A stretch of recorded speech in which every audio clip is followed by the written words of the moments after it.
ஆண்டவராகிய இயேசு கிறிஸ்துவின் நாமத்தில் உங்கள் யாவருக்கும் என் அன்பின் நல்வாழ்த்துக்கள். மீண்டுமாக ஒரு பிரசங்க பீடம் நிகழ்ச்சியிலே உங்கள் யாவரையும் சந்திப்பதில் கர்த்தருக்குள் நான் பெரும் மகிழ்ச்சி அடைகிறேன்.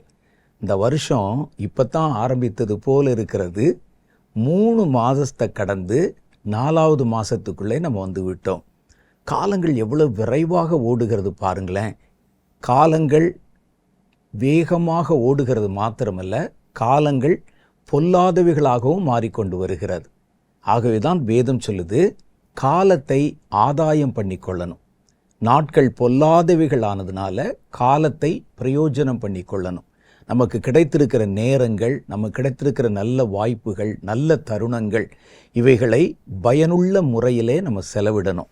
இன்றைக்கி நம்முடைய நேரத்தை எடுத்துக்கொள்வதற்கும் நம்முடைய நேரத்தை அபகரிப்பதற்கும் நிறைய காரியங்கள் நம்மை சுற்றிலும் இருக்கிறது. பல மணி நேரங்கள் நீங்கள் பார்த்தீங்கன்னா ஆன்லைன்லையும் சமூக வலைத்தளங்களிலும் நேரம் செலவிடுகிறவர்கள் இருக்கிறாங்க. தேவையில்லாத காரியங்களெல்லாம் ரீல்ஸ் மாதிரி எடுத்து அல்லது யூடியூப் சேனல்களில் அவைகளை வெளியிடுகிறவர்கள் இருக்கிறாங்க. குறிப்பாக வாலிபர்கள். மற்றவங்க எப்படி இருந்தால் பரவாயில்ல, கிறிஸ்தவர்கள் நடுவிலும் அந்த கலாச்சாரம் தீவிரமாக கடந்து வருகிறது.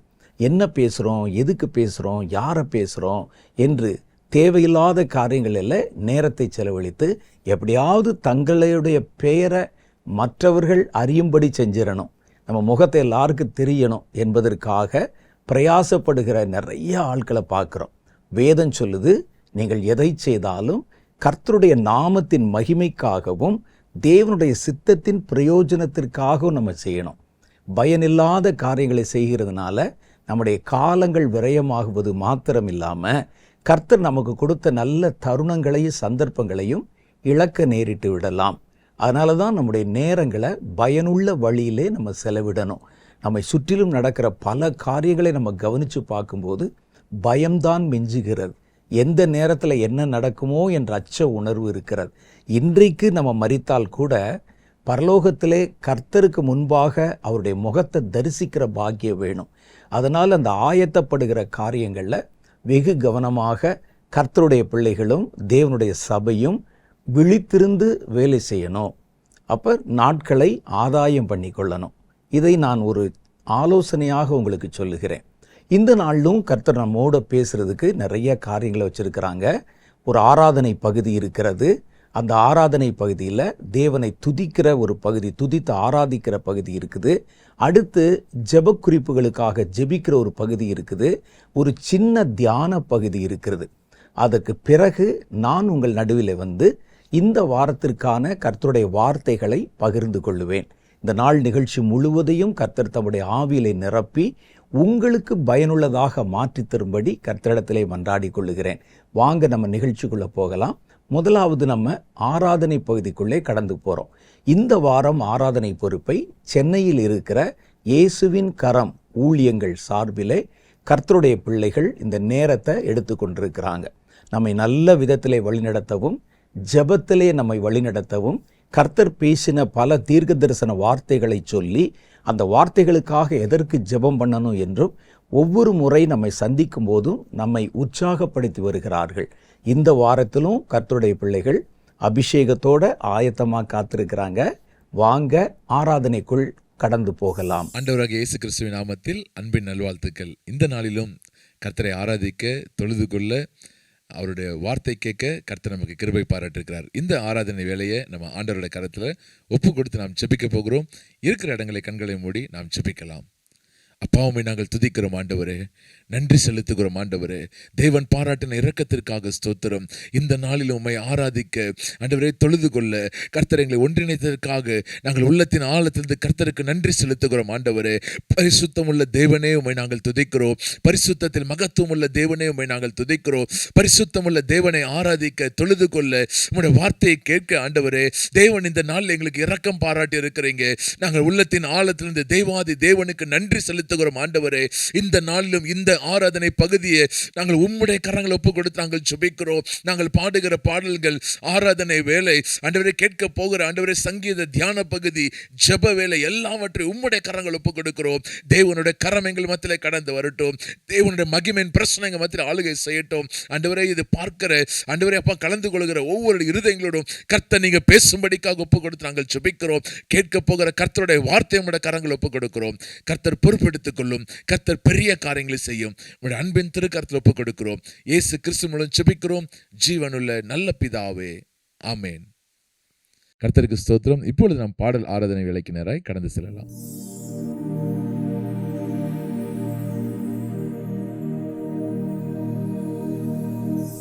ஹல்லேலூயா. கர்த்தருக்கு ஸ்தோத்திரம். கர்த்தருக்கு மகிமை உண்டாவதாக.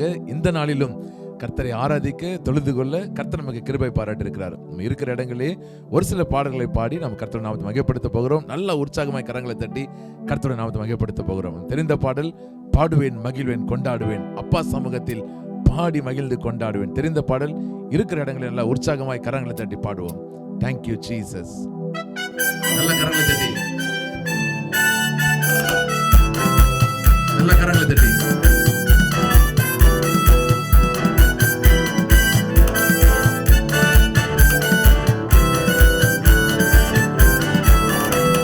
பாடுவேன் மகிழ்வேன் கொண்டாடுவேன், அப்பா சமூகத்தில் பாடி மகிழ்ந்து கொண்டாடுவேன். சொல்லுமா? பாடுவேன் மகிழ்வேன் கொண்டாடுவேன், அப்பா சமூகத்தில் பாடி மகிழ்ந்து கொண்டாடுவேன். அக்கினி மதில் நீரே, ஆறுதல் மலை நீரே. உனக்கு சொல்லுமா?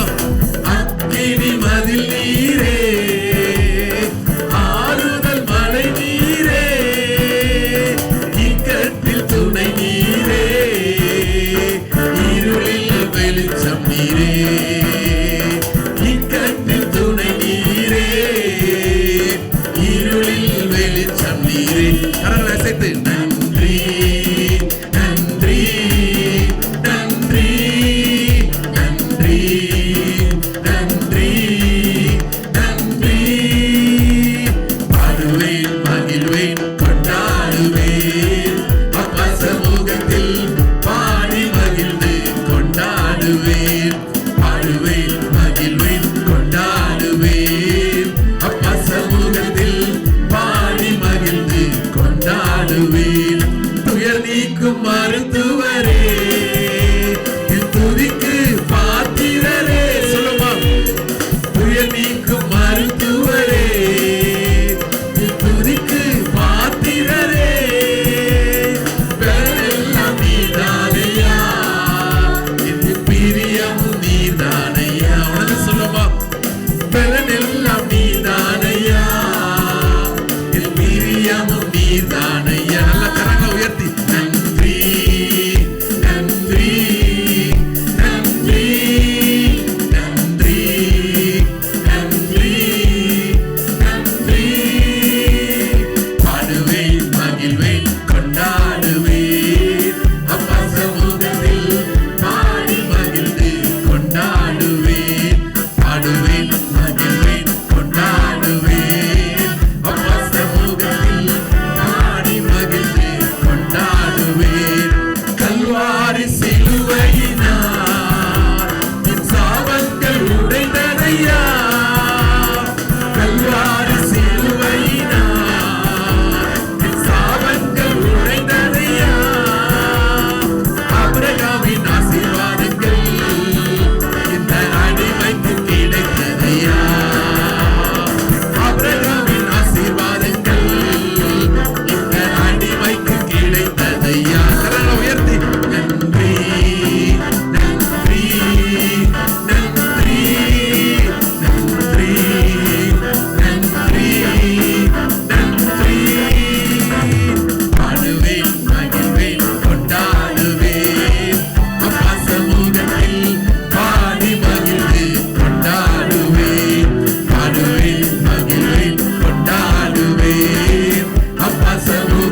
சமூகத்தில் பாடி மகிழ்ந்து கொண்டாடுவேன்.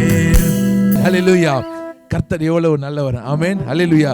இன்னொரு பாடலை கூட பாடி நம்ம கர்த்தரை மகிமைப்படுத்த போகிறோம். உம்மோடு செலவிடும் ஒவ்வொரு நிமிடமும் அது வீணாக போகாது. ஆமென். கர்த்தருடைய சமூகத்தில் நாம் செலவிடுகிற ஒவ்வொரு நேரமும் அது வீணாக போகாது.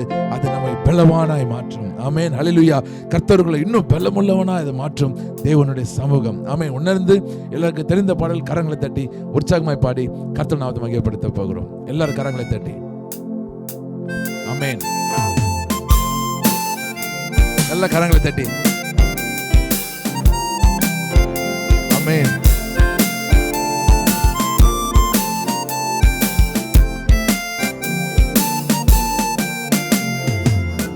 மோடு செலவிடும் ஒவ்வொரு நிமிடமும் வீணாக போகாதையா. உனது சொல்லுமா, பலவானை மாற்றுவையா. உம்மோடு செலவிடும் ஒவ்வொரு நிமிடமும் வீணாக போகாதையா. என்னை பலவானை மாற்றுதையா. ஓ தேவ பிரசன்னம், என்ன ஆனந்தம்.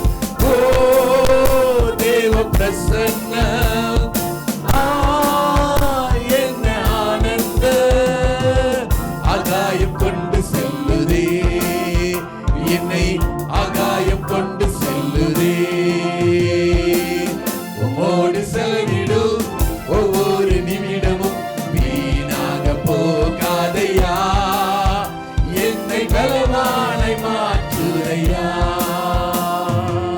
வானத்திலே தூதரெல்லாம் பரிசுத்தரே என்று பணிகிறார்களே. சொல்லுமா, வானத்திலே தூதரெல்லாம் பரிசுத்தரே என்று பணிகிறார்களே. பூமியிலே மண்ணான நான் உம் நாமம் வாழ்கவென்று தொழுகிறேன் ஐயா. சொல்லுமா, பூமியிலே மண்ணான நான் உம் நாமம் வாழ்கவென்று தொழுகிறேன் ஐயா. ஓ தேவ பிரசன்னம், என்ன ஆனந்தம்.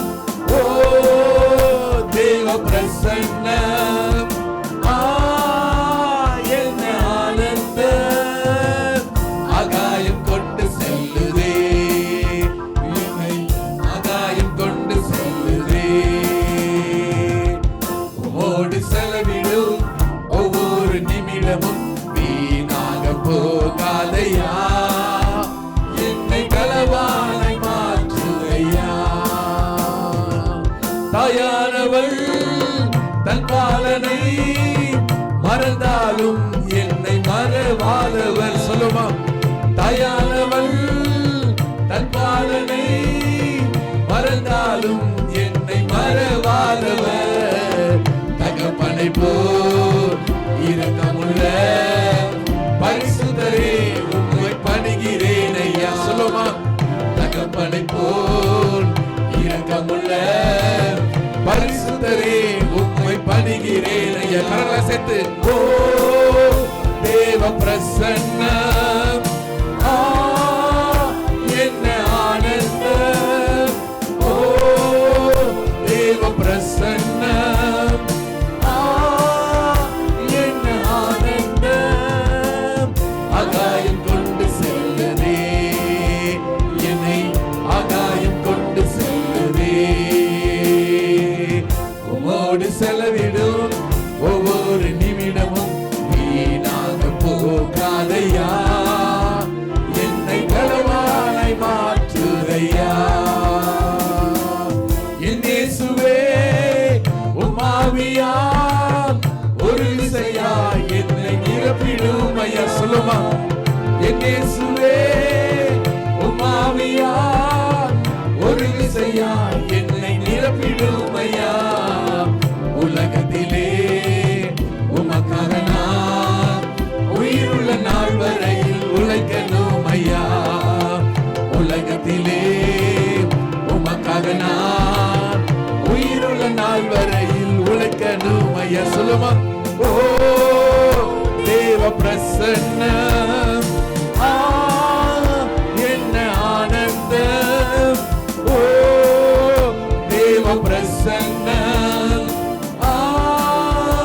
என்ன ஆனந்தம், ஆகாயம் கொண்டு செல்லுதே, என்னை ஆகாயம் கொண்டு செல்லுதே. சொல்லுமா, உம்மோடு செலவிடும் ஒவ்வொரு நிமிடமும் வீணாக போகாதையா. எல்லாம் எழுந்து பாடுமா, கனவாரை மாற்றுதையா. உம்மோடு செலவிடும் ஒவ்வொரு நிமிடமும் வீணாக போகாதையா, என்னை கனவாரை மாற்றுதையா. நம்ம அப்படியே கர்த்தரை ஆராதிக்க போகிறோம். தேவனுடைய கரத்தில் ஒப்பு கொடுத்து. Thank you Jesus. நன்றி ஆண்டவரே, நன்றியோடு உம்மை ஸ்தோத்தரிக்கிறோம். கர்த்தர் செய்த நன்மைகளுக்காய் நன்றி. ராஜா, நீ செய்த நன்மைகள் அவை எண்ணி முடியாதையா. ஏறெடுப்பேன் நன்றி பலி என் ஜீவ நாளெல்லாம். நான் ஏறெடுப்பேன் நன்றி பலி என் ஜீவ நாளெல்லாம். Thank you Lord. ராஜா, நீ செய்த நன்மைகள் அவை எண்ணி முடியாதையா. ராஜா, நீ செய்த நன்மைகள் அவை எண்ணி முடியாதையா. நான் நேரெடுப்பேன் நன்றி பலி என் ஜீவ நாளெல்லாம்.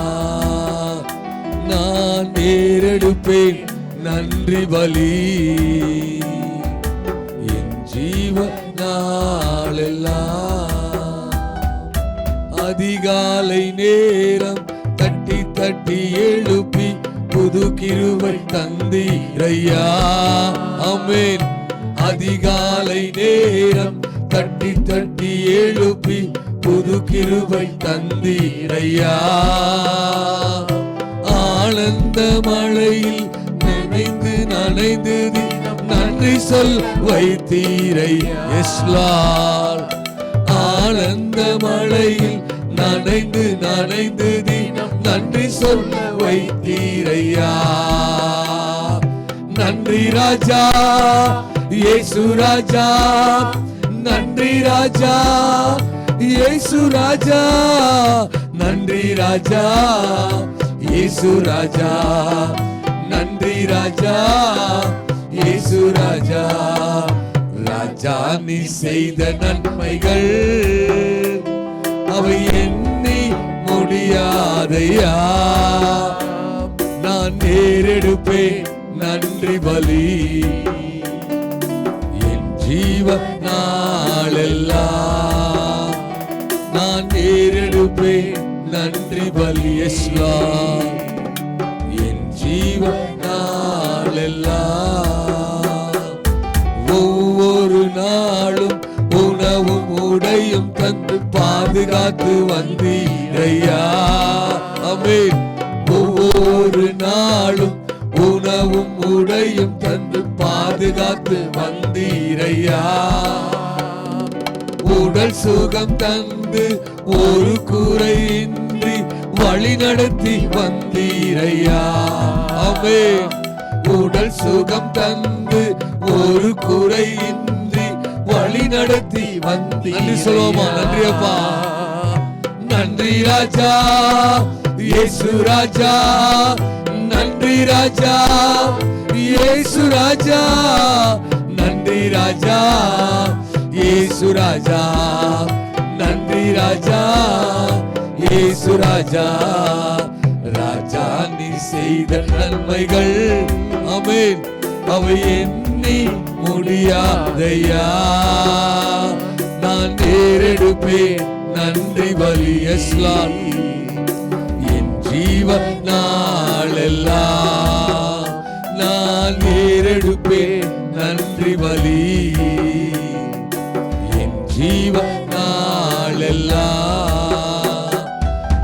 துன்பத்தின் பாதை நடந்த அந்நாளில் தூக்கி சென்றீரையா. ஆமென். துன்பத்தின் பாதையில் நடந்த அந்நாளில் தூக்கி சென்றீரையா. அன்பரும் கரத்தால் அழைத்து அழைத்து அதிசயம் செய்தீரையா.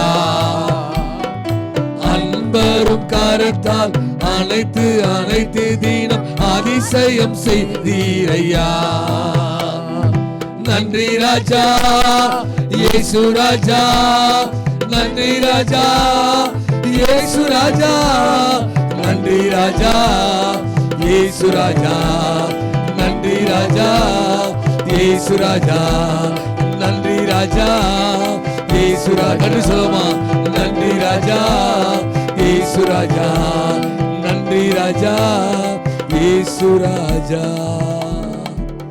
ராஜா நீர் செய்த நன்மைகள் அவை எண்ணி முடியாதையா. நான் ஏறெடுப்பேன் நன்றி பலி என் ஜீவ நாளெல்லாம். கர்த்தர் பாராட்ட எல்லா நன்மைகளுக்காக மருதத்து வேளையில் கர்த்தர் விலகி போன நேரத்தில் தேவன் நம்மை தூக்கி எடுத்தார். கர்த்தர் நம்மளை பாதுகாத்தார். கர்த்தர் வழி நடத்தினார். ஆண்டவரே, நாங்கள் நினைவு கூறுகிறோம். ஆண்டவரே, நீ செய்த நன்மைகளுக்காக, நீ பாராட்டு இரக்கத்துக்காக தேங்க்யூ லார்ட். நன்றி சொல்லுமா. உள்ளத்தின் ஆழத்திலிருந்து நன்றி பலி எடுப்போம். உள்ளத்தின் ஆழத்திலிருந்து துதி பலிகளை செலுத்துகிறவன் கர்த்தருடைய சமூகத்திலே கிருபைகளை பெற்றுக் கொள்கிறான். அநேக ஸ்தோத்திரங்களினாலே ஜெபங்களினாலே கிருபை பெறுகிறது. ஆண்டவரே, இந்த கிருபை தாங்க, இந்த உதவி வேணும். ஆண்டவரே, மக்கள் நன்றி செலுத்துன்னு பார்த்து ஆண்டு கேட்போமா. ஹல்லேலூயா. நமக்காய் இறங்கி வந்த தேவகுமாரன், நமக்காய் கல்வார் ரத்தத்தை சிந்தின தேவகுமாரன், அவர் நன்றியோடு ஸ்தோத்தரிப்போமா. உள்ளத்தின் ஆழத்தில் கர்த்தரை எப்படிலாம் துதிக்கணும். சபையை எல்லாம் வாய்களை திறந்து நல்ல ஆவில் நிரம்பி தேங்க்யூ லார்ட், நன்றி செலுத்துறோம், நன்றி செலுத்துறோம், நன்றி செலுத்துறோம். ஆண்டவரே, thank you Lord, thank you Lord, thank you Lord. தேவகுமாரா, தேவகுமாரா என்ன நினைச்சிடுங்க. தேவகுமாரா, தேவகுமாரா கொஞ்சம் நினைச்சிடுங்க. சொல்லலாமா? தேவகுமாரா, தேவகுமாரா என்ன நினைச்சிடுங்க. ஆமென். தேவகுமாரா, தேவகுமாரா கொஞ்சம் நினைச்சிடுங்க. நீங்க நினைச்சா ஆசீர்வாதம் தான். என்ன மறந்தா எங்கே போவேன்னா நீங்க நினைச்சா எஸ் லார்ட் ஆசீர்வாதம் தான். என்ன மறந்தா எங்கே போவேன்னா தேவகுமார், தேவகுமார் என்ன நினைச்சிடுங்க. தேவகுமாரா, தேவகுமாரா கொஞ்சம் நினைச்சிடுங்க. தேவகுமாரா, தேவகுமாரா என்ன நினைச்சிடுங்க. தேவகுமாரா, தேவகுமாரா கொஞ்சம் நினைச்சிடுங்க. உடைந்த பாத்திரம் நான், அது உமக்கே தெரியும். தேவன் பயன்படுத்துகிறீர், இது யாருக்கு புரியும். Yes Lord. உடைந்த பாத்திரம் நான், அது உமக்கே தெரியும். தேவன் பயன்படுத்துகிறீர், இது யாருக்கு புரியும். உதவாத எல்லில் நீர் உறவானீர். நீங்க இல்லாம என் உலகம் விழிக்காதே. உதவாத எல்லில் நீர் உறவானீர். நீங்க இல்லாம என் உலகம் விழிக்காதே. நீங்க இல்லாம என் உலகம் விழிக்காதே. நீங்க இல்லாம என் உலகம் விழிக்காதே. தேவகுமாரா, தேவகுமாரா என்ன நினைச்சிடுங்க. நன்றி ஆண்டவர். தேவகுமாரா, தேவகுமாரா கொஞ்சம் ஆமென். தேவகுமாரா, தேவகுமாரா, தேவகுமாரா என்ன நினைச்சிடுங்க. தேவகுமாரா, தேவகுமாரா கொஞ்சம் நினைச்சிடுங்க. உம்மை மறந்து வாழ்ந்தவன் நான், அது உமக்கே தெரியும். உம்மை மறுதொழித்தவன் நான், அது உலகே அறியும். உம்மை மறந்து வாழ்ந்தவன் நான், அது உமக்கே தெரியும். உம்மை மறுதொழித்தவன் நான், இது உலகே அறியும். உதவாத என்னில் நீர் உறவானீர், நீங்க இல்லாம என் பொழுதும் விடியாதே. உதவாத என்னில் நீர் உறவானீர், நீங்க இல்லாம என் பொழுதும் விடியாதே. நீங்க இல்லாம என் பொழுதும் விடியாதே. நீங்க இல்லாம என் பொழுதும் விடியாதே.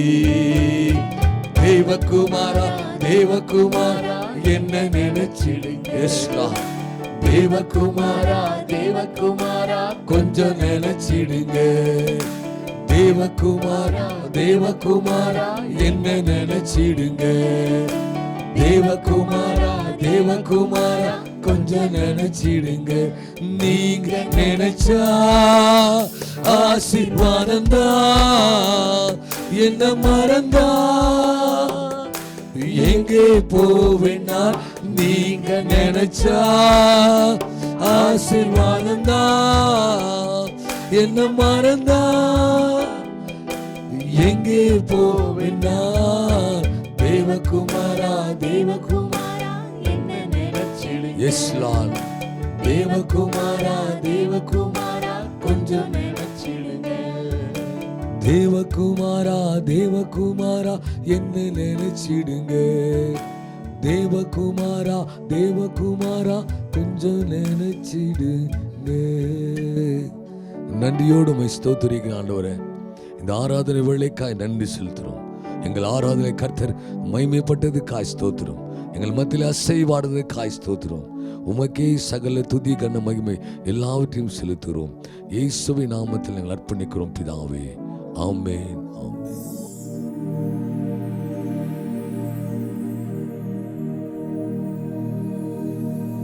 வாசிக்கும்படியாய் தெரிந்து கொள்ளப்பட்ட சங்கீதங்களின் புத்தகம் சங்கீதம் 101 1 8 வசனங்கள் முடிய. இரக்கத்தையும் நியாயத்தையும் குறித்து பாடுவேன், கர்த்தாவே உம்மை கீர்த்தனம் பண்ணுவேன். உத்தமமான வழியிலே விவேகமாய் நடப்பேன். எப்பொழுது என்னிடத்தில் வருவீர்? என் வீட்டிலே உத்தம இருதயத்தோடு நடந்து கொள்ளுவேன். தீங்கான காரியத்தை என் கண்முன் வைக்க மாட்டேன். வழி விலக்குகிறவர்களின் செய்கையை வெறுக்கிறேன், அது என்னை பற்றாது. மாறுபாடான இருதயம் என்னை விட்டு அகல வேண்டும். பொல்லாதவனை அறிய மாட்டேன். பிறனை இரகசியமாய் அவதூறு பண்ணுகிறவனை சங்கரிப்பேன்.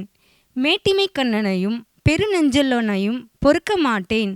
தேசத்தில் உண்மையானவர்கள் என்னோடே வாசம் பண்ணும்படி என் கண்கள் அவர்கள் மேல் நோக்கமாயிருக்கும். உத்தமமான வழியிலே நடக்கிறவன் என்னை சேவிப்பான். கபடு செய்கிறவன் என் வீட்டுக்குள் இருப்பதில்லை. பொய் சொல்லுகிறவன் என் கண்முன் நிலைப்பதில்லை. அக்கிரமக்காரர் ஒருவரும் கர்த்தருடைய நகரத்தில் இராதபடி வேறு அறுப்புண்டு போக தேசத்திலுள்ள அக்கிரமக்காரர் யாவரையும் அதிகாலமே சங்கரிப்பேன். ஆமேன். கர்த்தருக்கு ஸ்தோத்திரம். நாம் இப்போது சங்கீத பகுதியிலிருந்து சில வேத வசனங்களை பார்த்து நாம் அதை குறித்து தியானிக்க போகிறோம். சங்கீதங்கள் புஸ்தகம் 101 அதிகாரம் 1 8 வரைக்கும் நாம் இப்போது இந்த வசனங்களை கேட்டோம். இன்றைக்கு நாம் பார்க்க போகிற காரியம், கர்த்தருடைய உதவியை நாம் எப்படி பெற்றுக்கொள்வது என்று தாவீது தன்னுடைய வாழ்க்கையில் தேவனை நோக்கி பார்த்து தன் ஜெப விண்ணப்பத்தை ஏறெடுத்த காரியத்தை வைத்து நாம் இன்றைக்கு தியானிக்க போகிறோம். முதலாவது சங்கீதம் 101 அதிகாரத்தில் பார்க்கும்போது தாவீது கர்த்தரை நோக்கி, தேவனே இரக்கத்தையும் நியாயத்தையும் நான் ஒரு சமூகத்தில் கேட்பதற்கு முன்பாக அதை துதிகளாய் விண்ணப்பமாய் எடுத்து பாடுவேன் என்று கர்த்தரை நோக்கி பார்த்து விண்ணப்பம் செய்கிறார். அவர் முதல்ல ஆரம்பிக்கும் போது, கர்த்தாவே உம்மை கீர்த்தனம் பண்ணுவேன் என்ற வார்த்தையை முதலாவது வைத்து கர்த்தரை துதித்து தன் விண்ணப்பத்தை எடுக்கிறார். ஏன் இன்றைக்கு நாம் கர்த்தரை துதிக்க வேண்டும்?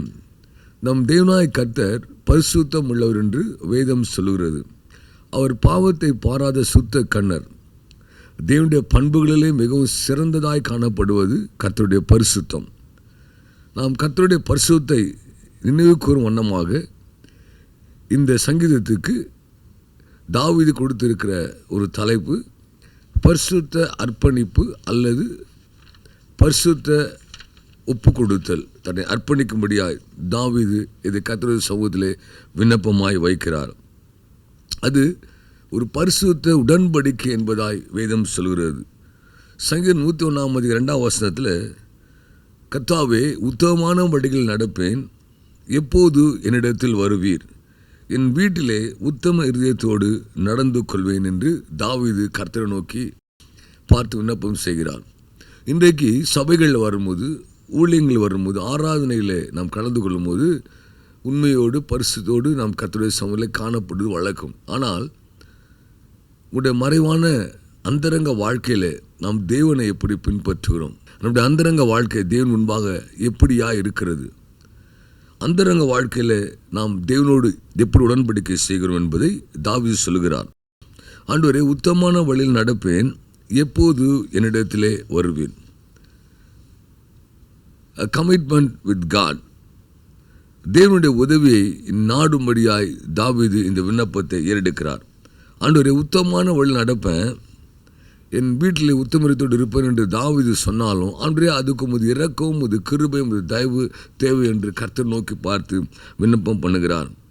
இது ஆங்கில வேதாகமத்தில் இப்படியாய் குறிப்பிடப்பட்டிருக்கிறது. When will you come to help me God? தமிழில் எப்போது இடத்தில் வருவீர் என்று போடப்பட்டிருக்கிறது. ஆனால் ஆங்கில வேதாகமத்தில் when will you come to help me? உத்தமமான வழியில் நான் நடக்க, உத்தம இருதயம் நடக்க, நான் எவ்வளோதான் பிரயாசப்பட்டாலும், நான் எவ்வளோதான் உண்மையாக நடந்தாலும், உண்மையாக நடக்க வேண்டும் என்று முயற்சி பண்ணினாலும், ஆண்டவரே, உமது உதவி எனக்கு தேவை.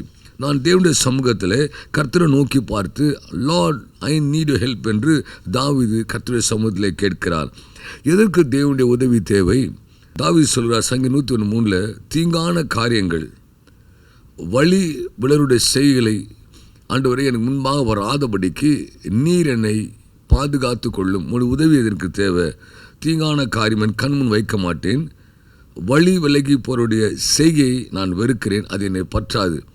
கர்த்தரை விட்டு வழி விலகி போகிற காரியங்கள், தேவனுடைய வசனத்தை விட்டு, வார்த்தையை விட்டு, தேவனுடைய சித்தத்தை விட்டு வழிகளுக்கு போகிற காரியங்களுக்கு வேண்டாம் ஆண்டவரே.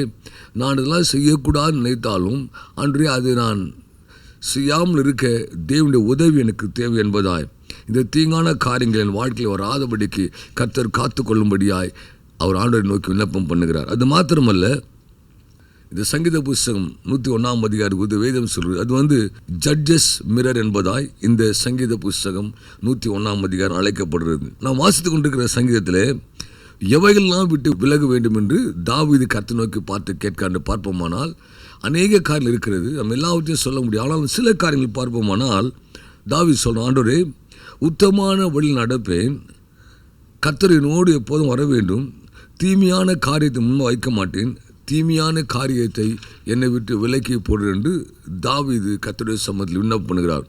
கர்த்தருடைய அழைப்பு, கர்த்தருடைய சித்தம், கர்த்தருடைய திட்டத்திட்டு வழிவில் வைக்கிற காரியங்கள் எனக்கு தூரமாக இருப்பதாக, அது கர்த்தருடைய திட்டத்தை விட்டு தேவனுடைய சித்தம் வைத்திருப்பார், அதை விட்டு வழி விலக வைக்கிற காரியம் ஒன்றும் எனக்கு வராதபடிக்கு அவனுடைய என்னை பாதுகாத்துக் கொள்ளுங்க.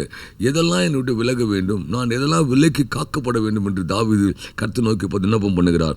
சங்கீதம் 101 அதே அதிகாரத்தில் 4 சொல்கிறது, மாறுபாடான இருதயம் என்னை விட்டு விலக வேண்டும். அது மாத்திரம் அல்ல, பொல்லாதவர்கள் என் வாழ்க்கையில் கடந்து வருவாங்க. எங்கள் வாழ்க்கையில் பொல்லாத மனிதர்கள் யார் என்பது நம்ம அறியாது. சில பேர் வந்து இணைக்கப்படுவாங்க. அவர் நல்லவர்களா கெட்டவர்களா எப்படிப்படலாம், அவர் தரிசனத்தோடு வருவர்களா இல்லை தேவசத்தை நிறைவேற்றவர்களா என்று நமக்கு தெரியாது. இந்த பொல்லாத மனிதர் நம்ம வாழ்க்கையில் வரும்போது அவர்கள் எங்களை விட்டு அகல வேண்டுமானால் ஆண்டவரே, உமது இரக்கமும் உமது கிருபையும் எங்களுக்கு தேவை என்று தாவீது கர்த்தரை நோக்கி பார்க்கிறார். அவனுடைய சமூகத்தில் தேவனுடைய உதவி நாடி தேடுகிற தாவீதுடைய வாழ்க்கையை பார்ப்போமானால் அடுத்த காரியம் தாவீது கேட்கிற காரியம், ஆண்டவரே, கபடு செயல்களை விட்டு நான் விலக வேண்டும் என்று தாவீது சங்கீதம் 101 அவர் சொல்கிறார்.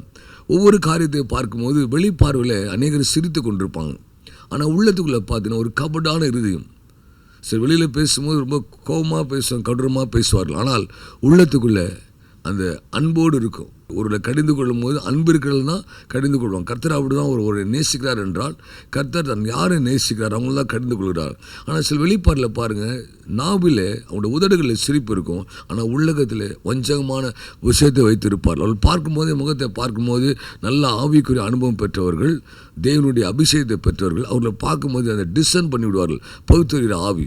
இதுதான் தாவீது கேட்டார். தாவீது ஒரு ராஜா, சகலஜம் நடக்க வேண்டிய ஒரு ராஜா, எல்லா கோத்திரத்தை நடத்த வேண்டிய ஒரு ராஜா. நாம் கர்த்தருடைய ஊழியம் செய்வது அநேகர் நம்ம பார்க்க நேரிடும், அநேகருக்காக காரியங்கள் நம்ம செய்ய நேரிடும். அப்போது கர்த்தருடைய பார்வையில் முகத்தை பார்த்தல்ல, இருதை பார்த்து கர்த்தருடைய காரியத்தை செய்கிற ஜனங்களை கர்த்தர் எனக்கு வெளிப்படுத்த வேண்டும் என்று தாவீது கர்த்தர் நோக்கி பார்த்து அங்கலாய்ப்போடு கேட்கிறார். அப்படி கேட்கும்போது இந்த சங்கீதம் 101 வசனம் ஒரு முக்கியமான வசனம். தேசத்திலே ஆண்டவரே உண்மையானவர்கள் என்னோடு வாசம் பண்ணும்படி என் கண்கள் அவர் மேல் நோக்கமாக இருப்பதாக. இந்த சங்கீதம் 101 இந்த வார்த்தை என்பது, இந்த வசனம் என்பது ரொம்ப ஒரு முக்கியமான ஒரு வசனம்.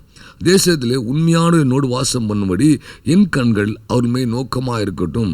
இன்றைய கர்த்தர், நாம் ராஜாவோ இல்லை, ஆனால் கர்த்தரை சேவிக்கும்படி நம்மோடு இணைக்கப்பட்டிருக்கிற ஜனங்கள், சபைகள், ஊழியங்கள், அதில் தேவ சித்தத்தையும் தேவ திட்டத்தையும் நிறைவேற்றுகிற உத்தமமான ஜனங்களை கர்த்தர் நம்மோடு இணைக்கும்படியாய் கர்த்தர் நோக்கி பார்த்து விண்ணப்பம் அழைக்கப்பட்டிருக்கிறோம். இதை கர்த்தருடைய வேதம் ஹீப்ருவில் என்ன சொல்லுன்னு பார்த்தீங்கன்னா, டெரிக் தமீம் என்பதாய் சொல்லு, பிளேம்லெஸ் வே, DERIKHTAMIM, டேரிக் தமீம் என்ற வார்த்தை பிளேம்லெஸ் வே என்று சொல்லப்படுகிறது.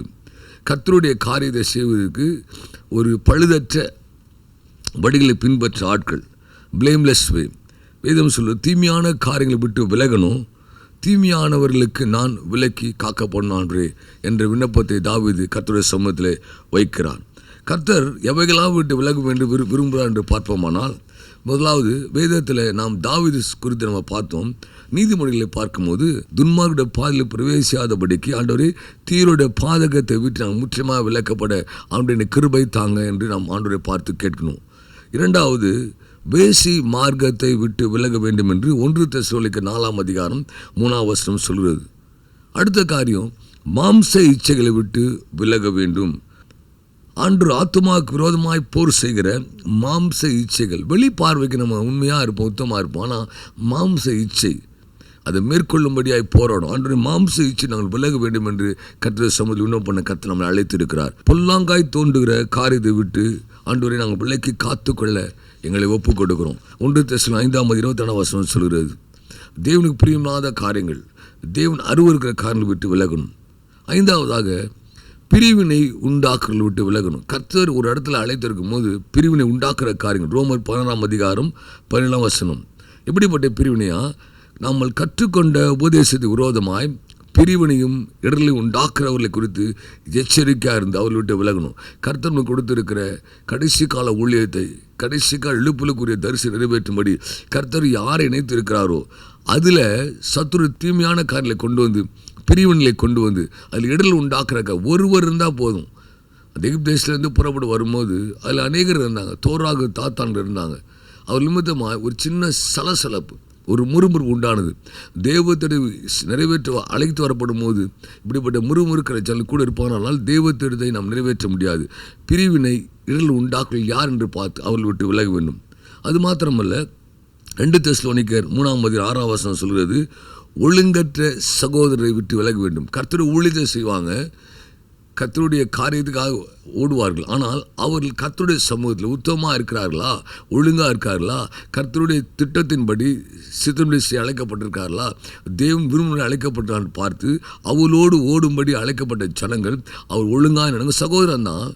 ஆனால் கர்த்தர் யாரை திட்டத்தில் வைத்திருக்காரோ அவருடைய இணைத்து ஊழியம் செய்தான் கர்த்தர் நம்மை அழைத்திருக்கிறார். அதுக்கு அடுத்து பாருங்கள், இந்த ஒழுங்கற்ற சகோதரன் என்பது மனுஷரை குறிக்கிறது. 7வது நூல் இருக்குது, சாத்தானை பின்பற்றுகிறவர்கள். 1 தீமோத்தேயு 5:15. அதில் சாத்தானை பின்பற்றுகிறவர்களை விட்டு நாம் விலக வேண்டும். கள்ள ஊழியங்கள், கள்ள ஆராதனைகள், கள்ள மெய்ப்பொருள், கள்ள ஆசாரியர்கள், கள்ள எழுத்தாணி பிடிக்கிறவர், கள்ள சகோதரர்கள், இவர்களை விட்டு நாம் விலக வேண்டும். யாக்கோபு குறித்து வேதம் சொல்கிறது. யாக்கோபு யாருன்னு பார்த்தா அப்போஸ்தலரில் ஒருவராக இருக்கிறவர். பர்னபாவும் பவுலும் ஒரு சின்ன ஒரு டிஸ்பியூட் வரும்போது அவர்களை தேடி வராங்க. நாங்கள் என்ன செய்வோம் என்று சொல்லும்போது அவர்கள் பேதுரு ஆலோசனை சொல்லலை, அந்த இதில் யாக்கோபு ஆலோசனை சொல்கிறார். அவர் சொல்லும்போது சொல்கிறாரு, யாரை விட்டு விலக வேண்டும் என்று யாக்கோபு ஒரு சின்ன ஒரு அடையாளப்படுத்துகிறார். அப்போஸ்தலர் 15ஆம் அதிகாரம் 19ஆம் வசனம், கலங்கம் பண்ணுகளை விட்டு விலக வேண்டும். எப்படிப்பட்ட கலங்கம் பண்ணுவாங்களாம், தேவனிடத்தில் கர்த்தர் ஆயத்தமாக்குன ஆத்துமாக்கள் தேவன் பக்கம் திருப்பப்படி வைத்திருக்கிற காரியத்தை விட்டு தேவனிடத்திலிருந்து திருப்புறவர்களை கலங்கம் பண்ணுகிறோம் என்று வேதம் சொல்கிறது. அதுதான் யாக்கோபு சொல்கிறார், கலங்கம் பண்ணுகிறவர்களை விட்டு நாம் விலக வேண்டும்.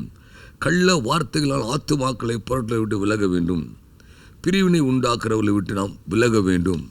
எத்தனை காரணம் சொல்கிறார் பாரு, பிரிவு விட்டு விலக வேண்டும். அது மாத்திரமல்ல, தேவனுடைய காரியத்தை குறித்து இடலான காரியங்களை செய்து தேவ சித்தத்தை செய்ய முடியாதபடிக்கு தடைப்படுத்தார்களை விட்டு நாம் விலக வேண்டும் என்று யாக்கோபு சொல்கிறார். இன்றைக்கி நம்ம அநேக காரியத்தை பார்க்குறோம். எதெல்லாம் விட்டு விலக வேண்டும், யாரெல்லாம் கள்ள ஊழியர் நம்ம எப்படி தெரியும்? ஒரு இடத்துல போய் நம்ம சேரும்போது அவங்க என்ன மாதிரி ஊழியர் இருக்காங்கன்னு தெரியாது. ஆனால் பரிசுத்த ஆவியானவர் அதுதான் அந்த அபிஷேகம் கொடுத்திருக்கிறார். யாரெல்லாம் கள்ள ஊழியர், யாரெல்லாம் கள்ள மேய்ப்பொருள், யாரெல்லாம் கள்ள அப்போஸ்தலர்கள், யாரெல்லாம் கள்ள ஆர்கனைசேஷன் நம்ம பார்க்க வேண்டுமானால் அவர்கள் ஊழியலாக மாத்திரம் இல்லை, ஒரு சிஷியலாகவும் இருக்கலாம், விசுவாசிலாகவும் இருக்கலாம். ஆனால் நமக்கு கர்த்தர் அந்த பகுத்தறிவு ஆவியை கர்த்தர் கொடுப்பாரானால் அவர் இன்னார் என்று நாம் அறிந்து கொள்ள முடியும். இந்த கள்ள ஊழியத்தை செய்கிற கர்த்தருடைய தரிசனத்தில் விலக வைக்கிற பொல்லாத காரியங்கள், அந்த பொல்லாத மனிதர்கள் யார் என்று பார்ப்போமானால் கர்த்தருடைய வேதத்துக்கு விரோதமாய் பேசுகிறவர்கள் கள்ள ஊழியர்கள் முதலாவது. இரண்டாவது, விசுவாசத்தை விட்டு ஆத்துமாக்களை இடர பண்ணுகிறவர்கள், அப்படிப்பட்ட கிரியை நடப்பிக்கிறவர்கள் கள்ள காரியங்களை செய்கிறவர்கள், கள்ள ஊழியர்கள், கள்ள விசுவாசிகள். கர்த்தருடைய ஊழியங்களிலே பிரிவினை உண்டாக்குற கள்ள ஊழியர் இருக்கிறாங்க, கள்ள விசுவாசி இருக்கிறாங்க, கள்ள மேய்ப்பொருள் இருக்கிறாங்க, கள்ள அப்போஸ்தலர் இருக்கிறாங்க. இந்த கள்ளக்காரியத்தை செய்கிறவர்களுடைய அடையாளத்தை பார்ப்போமானால் அவர்கள் பணத்துக்காக ஊழியர் செய்யலாம் இருப்பார்கள். இரண்டாவது, பகட்டுத்தனமாய் ஊழியர் செய்கிறவங்களை பார்க்கும்போது ஒரு பெருமை இருக்கும், ஒரு ஹம்பிள்னஸ் இருக்காது. இப்படிப்பட்ட ஆட்களை விட்டு நாம் விலக வேண்டும். வேதம் சொல்கிறது 134 ஆவியானவர் வெளிப்படையாக சொல்கிறது, பிற்காலங்களிலே மனசாட்சியிலே சூடுண்ட பொய்யுடைய மாயத்தினாலே சில வஞ்சிக்கிற ஆவிகளுக்கும் பிசாசு உபதேசங்களுக்கும் செவி கொடுத்து விசுவாசம் விட்டு விலகி போவார்கள். முதல்ல நம்ம பார்த்தது மனிதனுடைய காரியங்கள். மனிதன் எந்தெந்த மனிதன் அந்த கர்த்தருடைய காரியத்தை திசை திருப்பும்படி அழைக்கப்பட்ட ஆத்துமாக்களுக்கு விரோதமான காரியங்களை செய்து தேவனிடத்தில் சேர்க்கக்கூடிய ஜனங்களை தன் பக்கமாகவோ இல்லை தன்னுடைய பிராண்டுக்கு ஊழியர் செய்கிற ஆட்கள். எங்கள் ஊழியத்தை செய்தாங்க, எழுப்புல் வரும், எங்கள் மூலியமாக நடக்கும். கர்த்தர் எழுப்புல்னு காரியங்களை செய்திருப்பார், தீர்க்க சூழலை கர்த்தர் வைத்திருப்பார். அதை விட்டு தவறான காரியங்களை கர்த்தருடைய பிள்ளைகள் மத்தியிலே விதைக்கிற மனிதர்களை விட்டு நாம் விலக வேண்டும். இரண்டாவது, மனசாட்சியிலே சூடுண்டவர்கள். இவர்கள் தீமையான சத்துருவுக்கு இடம் கொடுத்து தங்களை விற்று போடுவார்கள். 1 சொல்வது, மனசாட்சியை சூடுண்டவர்கள் வஞ்சிக்கிற ஆவிகளுக்கும் பிசாசு உபதேசங்களுக்கும் செவி கொடுக்கிற காரியங்கள், இவர்களை விட்டு விலக வேண்டும். கர்த்தருடைய ஜனங்களை விசுவாசிட்டு வழி விலக வைக்கிற காரியங்களை விட்டு நாம் விலக வேண்டும் என்று வேதம் சொல்கிறது. அது மாத்திரமல்ல, இவர்கள் எப்படிப்பட்டவர்களாக இருப்பாங்களாம்? 1 சொல்வது, கெட்ட சிந்தனை உள்ளவர்களாக இருப்பார்கள், சத்திய வசனத்தை உணராதவர்களாக இருப்பார்கள். கர்த்தர் நம்மோடு இடைப்படுற காலங்களை இப்படிப்பட்ட ஆட்களும் நாம் விலக வேண்டும். கெட்ட சிந்தை உள்ளவர்கள், சத்தியம் இல்லாதவர்கள், தேவ பக்தி ஆதாய தொழிலாய் செய்கிறவர்கள், இப்படிப்பட்ட மனுஷன் உண்டாகிற தர்க்கங்கள், அதை வைத்து கொண்டு ட்ரெடிஷ்னலான காரியங்கள், இப்படி தாங்க கர்த்தர் சொன்னார், பாரம்பரியமாக அதை நாங்கள் செய்கிறோம். அதை கர்த்தர் சொன்னாரா? வேதம் அதை குறித்து குறிப்பிடப்பட்டிருக்கிறதா? பரிசுத்த ஆவியானவர் வெளிப்படுத்தியிருக்கிறார். நாங்கள் பாரம்பரியமாக இதே தான் செய்வோம் என்று சொல்லி மனுஷர் உபதேசம் பண்ணின உபதேசங்களை பின்பற்றுகிற ஜனங்கள், இதெல்லாம் விட்டு விலகும்படியாக கர்த்தர் நம்மை அழைத்திருக்கிறார். சத்திய வசனத்தை அறியாதிருக்கிறவர்கள், வேதம் சொல்வது, ஒரு கர்த்தருடைய ஆவியானவர் சகலவற்றையும் நம்மை எல்லாவற்றிலும் நமக்கு வெளிப்படுத்தி சரியான பலனளித்தார். ஆவியை பெற்றிருந்தால் நம்ம சரியாக அதை உணர்ந்து கொள்ள முடியும். அந்த பலத்தை கர்த்தர் நமக்கு தருவார், அந்த அபிஷேகத்தை கர்த்தர் தருவார். கிருபையினாலும் சத்தியத்தினாலும் பாவம் நிவர்த்தியாகும். கர்த்தருக்கு பயப்படுற மனுஷனும் தீமை விட்டு விலகுவான். யார் தீமை விட்டு விலகுவார்களா? நீதிமொழி 16 சொல்கிறது, கிருபையினாலும் சத்தியத்தினாலும் பாவம் கழுவப்பட்டு கர்த்தருக்கு பயப்படுற மனுஷர்கள் தீமைட்டு விலக தங்களை ஒப்பு கொடுப்பார்கள். தீமைட்டு விலகணும், தீமைந்து விலக்கி காக்கப்படணும். இப்போ கர்த்தர் அழைத்திருக்கிற காரியங்கள். இப்போ நம்ம அந்த சங்கீதம் 101 நாம் பார்த்தோம், உண்மையானவர்கள் என்னோடு வாசம் பண்ணும்படி என் கண்கள் அவர் மேல் நோக்கமாக இருக்கணும் ஆண்டவரே அப்படின்னு. தேவனை உண்மையாய் பின்பற்றல் யார் என்பதையும் தேவனுடைய செட்டையிலே மறைகளை மறைந்திருப்பது யார் என்பதை அறிந்து கொள்ள கர்த்தர் நமக்கு அந்த ஞானத்தின் கண்களை கர்த்தர் நமக்கு திறக்கணும். கர்த்தர் கொடுத்த அழைப்பில், கர்த்தர் கொடுத்த தரிசனத்தில், ஓட்டத்தில், கர்த்தர் சித்த ஜனங்கள் இன்னார் என்று அறிந்து கொள்ள கர்த்தருடைய சமூகத்தில் நாம் அதிகமாக விண்ணப்பம் பண்ண கர்த்தர் நம்மை அழைத்திருக்கிறார். உண்மையோடு வாசம் பண்ணும்படி, உண்மையோடு இருக்கும்படி நாம் என்ன செய்ய வேண்டும்? முதலாவது, நாம் அந்த காரியம் செய்ய வேண்டுமானால் எங்கெல்லாம் நமக்கு கர்த்தர் உதவி தேவைப்படுது என்று பார்த்தோம்னா, நாம் முதல்ல அதான் அப்படிப்பட்ட ஆட்கள் இடம் கண்டு கொள்ள வேண்டும். அதை செய்வதற்கு முன்பாக முதலில் நான் கர்த்தருக்கு உண்மையாக இருக்க வேண்டும். என்னோட உண்மையான சேரணும் அப்படின்னா எனக்குள்ள உண்மை, எனக்குள்ள உத்தமம், சத்திய வசனம், சத்திய வார்த்தை. ஒரு வேதத்தை அறியாமல் இருந்தால் எப்படி அவங்களுக்கு சத்தியத்தை பற்றி தெரிய முடியும்? கள்ள மார்க்கத்தை எப்படி பின்பற்றுறாங்க அப்படின்னா, ஏதோ பாரம்பரியமாக ஒரு சின்ன ஜெபத்தை பண்ணிவிட்டு ஏதோ ஒரு வசனத்தை கேண்டில் வாசிட்டு போவாங்க. கர்த்தர் நமக்கு ஞானத்தின் ஆவியை தரணும். முதலாவது, என்னோட உண்மையான ஒரு வாசம் பண்ண வேண்டுமானால் உண்மை உள்ளாய் நாம் இருக்க வேண்டும். உண்மைகளோடு நாம் பழக நம்ம அர்ப்பணிக்க வேண்டும். மூன்றாவது, உண்மை இல்லாதலை விட்டு விலக வேண்டும். நான் உண்மையாக இருக்கணும். உண்மைகள் யான்று பார்த்து நம்ம தான் தேடி போகணும். அவங்கள்ட்ட உண்மை இருக்குதா? எப்படி அவளை கண்டுபிடிக்க முடியும்? அவள் செய்கிற காரியங்கள் ஒரு இடலாம் இருக்காது. நமக்கு ஒரு காரியம் செய்ய செகண்ட் தாட்டே இருக்காது. இது கர்த்தர் தான் அழைத்தார், இது கர்த்தருடைய திட்டம் தான், இது கர்த்தருடைய சித்தம் தான். எல்லாம் நேர்த்தியாய் கிரமமாய் செய்கிற கர்த்தர் செய்யும் எல்லாவற்றையும் அதில் பார்த்துங்க. அதில் எந்த குழப்பம் இருக்காது. அது யாரும் குற்றப்படுத்த முடியாது. குறை சொல்ல அநேகர் இருப்பாங்க, குற்றப்படுத்த முடியாது ஜனம். ஆனால் கர்த்தருடைய ஆவியான் இருக்கும்போது எல்லாவற்றையும் நேர்த்தியாய் கிரமமாய் செய்கிற கர்த்தர். அப்படியானால் முதலாவது நாம் உண்மையாக இருக்க வேண்டும். ரெண்டாவது, உண்மையோடு பழக வேண்டும். மூன்றாவது, உண்மையிலால் விட்டு விலக வேண்டும். இதை செய்யும்போது கர்த்தருடைய காரியங்கள் எல்லாவற்றையும் நேர்த்தியாய் நம்மால் நடத்த முடியும். இந்த காரியத்தை அந்த வசனம் சொல்கிறது, இது நியாயாதிபதிகளின் கண்ணாடி. முன்னால் இருக்கும்போது கர்த்தர் நமக்கு நியாயத்தை செய்ய வேண்டுமானால் நாம் கர்த்தர் சமையல் நம்மை முலாது அந்த கண்ணாடி முன்னு பார்க்கணும். ஆண்டவரே, என்னை முலாது ஆராய்ந்து பார்க்க என்னை ஒப்புக் கொடுக்குறேன். என்னுடைய சிந்தையில், எண்ணத்தில், வார்த்தையில் நான் என்ன மாதிரி காரியத்தை செய்ய கர்த்தர் அழைத்திருக்கிறோம்.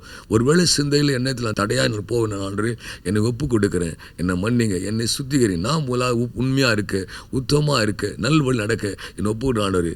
பின்னால் நான் யாருனா இணைக்கப்படும் கர்த்தர் சித்தம் வைத்திருக்கிறோம். அவர் இணைக்கப்பட கிருபை தாங்க. தீமையான மனதில் என் கண்முன்னால் வராதபடி கர்த்தர் வேலையடிக்கன்னு சொல்லி கர்த்தரை பார்த்து கேட்க போகிறோம். ஆமென். கர்த்தர் இந்த சங்கீத பகுதி ஆசீர்வதித்து கொடுத்ததுக்காய் நான் கர்த்தர் நன்றி சொல்லி கர்த்தர் தாமே ஆசீர்வதிப்பாராக. ஆமென்.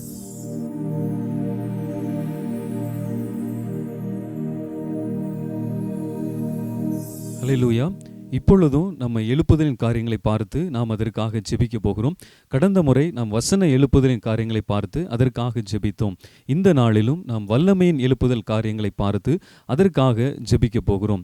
இந்த கடைசி நாட்களில் கர்த்தர் நமக்கு 7 விதமான எழுப்புதல்களை வாக்குத்தத்தம் பண்ணியிருக்கிறாங்க. அதில் இந்த வல்லமையான எழுப்புதல் என்பது கர்த்தருடைய வல்லமை இந்த நாட்களில் அது பகிரங்கமாய் வெளிப்படுத்தப்படும். இதுவரையில் நாம் பார்த்த கர்த்தருடைய வல்லமை அல்ல, அதிலும் மேலான காரியங்கள் நம்ம எலியாவின் காலத்தில் நடந்ததை நாம் அறிந்திருக்கிறோம். எலியா வானத்திலிருந்து அக்னியை இறங்கின காரியங்களை நம்ம வேதத்தில் படித்திருக்கிறோம். அவர் யாரிடமும் சென்று கர்த்தர் தான் மெய்யான தெய்வம், நீங்கள் ஏற்றுக்கொள்ளுங்க அப்படின்னு சொல்லலை. ஆனால் அந்த வானத்திலிருந்து அக்னி இறக்கப்பட்டு அந்த வல்லமை கடந்து வந்த பொழுது ஜனங்கள் அவர்களாகவே கர்த்தர் தான் மெய்யான தெய்வம் என்று சொல்லி கர்த்தர் பக்கமாய் அவர்கள் திருப்பப்பட்டார்கள். அப்படிப்பட்ட ஒரு எழுப்புதல் தான் இந்த கடைசி நாட்களில் கடந்து வரப்போகிறது.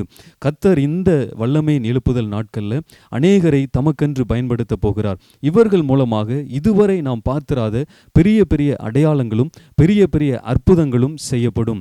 நம்ம அப்போஸ்தலர் காலத்தில் பார்க்கும் பொழுது அவர்கள் அந்த இடத்துல அப்போஸ்தலர் 3வது அதிகாரத்தில் நாம் பார்த்தோம்னா, பேதுருவும் யோவானும் அவர்கள் ஆலயத்திற்கு கடந்து செல்லும் பொழுது அங்கே ஒரு வார்த்தை சொல்லப்படுகிறது. வெள்ளியும் பொன்னும் எங்களிடத்தில் இல்லை, கர்த்தராகிய இயேசுவை நாமத்தினாலே நீ எழுந்து நட அப்படின்னு சொல்லுவாங்க. அதே போல தான் இந்த வெள்ளியும் பொன்னும் இல்லாதவர்கள், அதை தேடாதவர்கள், தங்களுடைய மகிமையை தேடாம தம்மை அழைத்த கர்த்தருடைய மகிமையை தேடுகிறவர்கள் மூலமாக தான் இந்த வல்லமையின் எழுப்புதல் நிறைவேற்றப்படும். இந்த வல்லமையின் எழுப்புதல் அது கடந்து வரும். அவர்கள் மூலமாக கர்த்தர் பலமான அற்புதங்களை செய்வார். அதை பார்க்கிற ஜனங்கள் எல்லாருமே கர்த்தர் தான் மெய்யான தெய்வம் என்று சொல்லி கர்த்தரிடத்தில் அவர்கள் சேர்க்கப்படுவாங்க. அவர்கள் கர்த்தர் பெருகணும், நாங்கள் சிறுகணும்னு சொல்லி நினைத்து அவர்கள் கர்த்தருடைய கர்த்தருடைய வல்லமையை பகிரங்கமாய் இந்த பூமியிலே அவர்கள் வெளிப்படுத்தி காண்பிப்பாங்க. அந்த அற்புதங்களை அவர்கள் செய்ய ஆரம்பிப்பாங்க. அப்போ அதை பார்க்கிற ஒவ்வொருவருமே அவர்கள் கர்த்தருடைய வல்லமை இவ்வளவு பயங்கரமாக இருக்கிறதா, கர்த்தர் தான் மெய்யான தெய்வம், கர்த்தர் தான் உண்மையான தெய்வம் என்று சொல்லி கர்த்தர் பக்கமாய் பூமியின் கடையாந்தரங்களில் இருந்து கூட அந்த ஜனங்கள் அவர்கள் கர்த்தர் பக்கமாய் திருப்பப்படுவாங்க. கடையாந்தரம் என்று சொல்லும் பொழுது பூமியின் அனைத்து பகுதிகளில் இருந்தும் 4 திசைகளில் இருந்தும் திரளான ஜனங்கள் கர்த்தருடைய வல்லமையை பார்த்து கர்த்தர் பக்கமாய் அவர்கள் திருப்பப்படுவாங்க. இதுதான் இந்த வல்லமையின் எழுப்புதல் நாட்கள்ல நடைபெறும். அது மாத்திரம் இல்ல, இப்படிப்பட்ட வல்லமையான எழுப்புதலை கர்த்தர் நமக்கு வாக்குத்தத்தம் பண்ணியிருக்கும் போது அந்த எழுப்புதலுக்கு விரோதமாய் கிரியை செய்கிற பொல்லாத ஆவிகளும் இருக்கிறது. முதலாவது அந்த ஆவிகள் என்ன செய்யும் அப்படின்னு சொன்னா, இந்த வல்லமையின் எழுப்புதலின் காரியங்களை விசுவாசிக்க முடியாதபடிக்கு ஜனங்களுடைய இருதயத்துல ஒரு குழப்பமான சூழ்நிலைகளை கொண்டு வரும். கர்த்தருடைய அந்த அற்புதமான காரியங்கள் வேதத்துல படித்தால் கூட அதை நம்ப முடியாதபடி, அதை விசுவாசிக்க முடியாதபடிக்கு அவிசுவாசங்களை அவருடைய உள்ளத்திலே விதைக்கும். இது சத்துருடைய ஒரு தந்திரம். அதன் பின்பு இப்படிப்பட்ட இந்த வல்லமையான காரியங்களை அவர் கர்த்தராகிய தேவன் செய்ய ஆரம்பிக்கும் போது அதற்கு நேர் எதிராக சத்ருவும் போலியான அற்புதங்களையும் போலியான காரியங்களையும் அவன் செய்ய ஆரம்பிப்பான். அப்போ அதன் மூலமாக அநேக ஜனங்களை தன் பக்கமாய் வஞ்சித்து கொள்ளும்படிக்கு பொல்லாத சத்ரு கிரியை செய்வான். இது சத்ருனுடைய இன்னொரு தந்திரம்.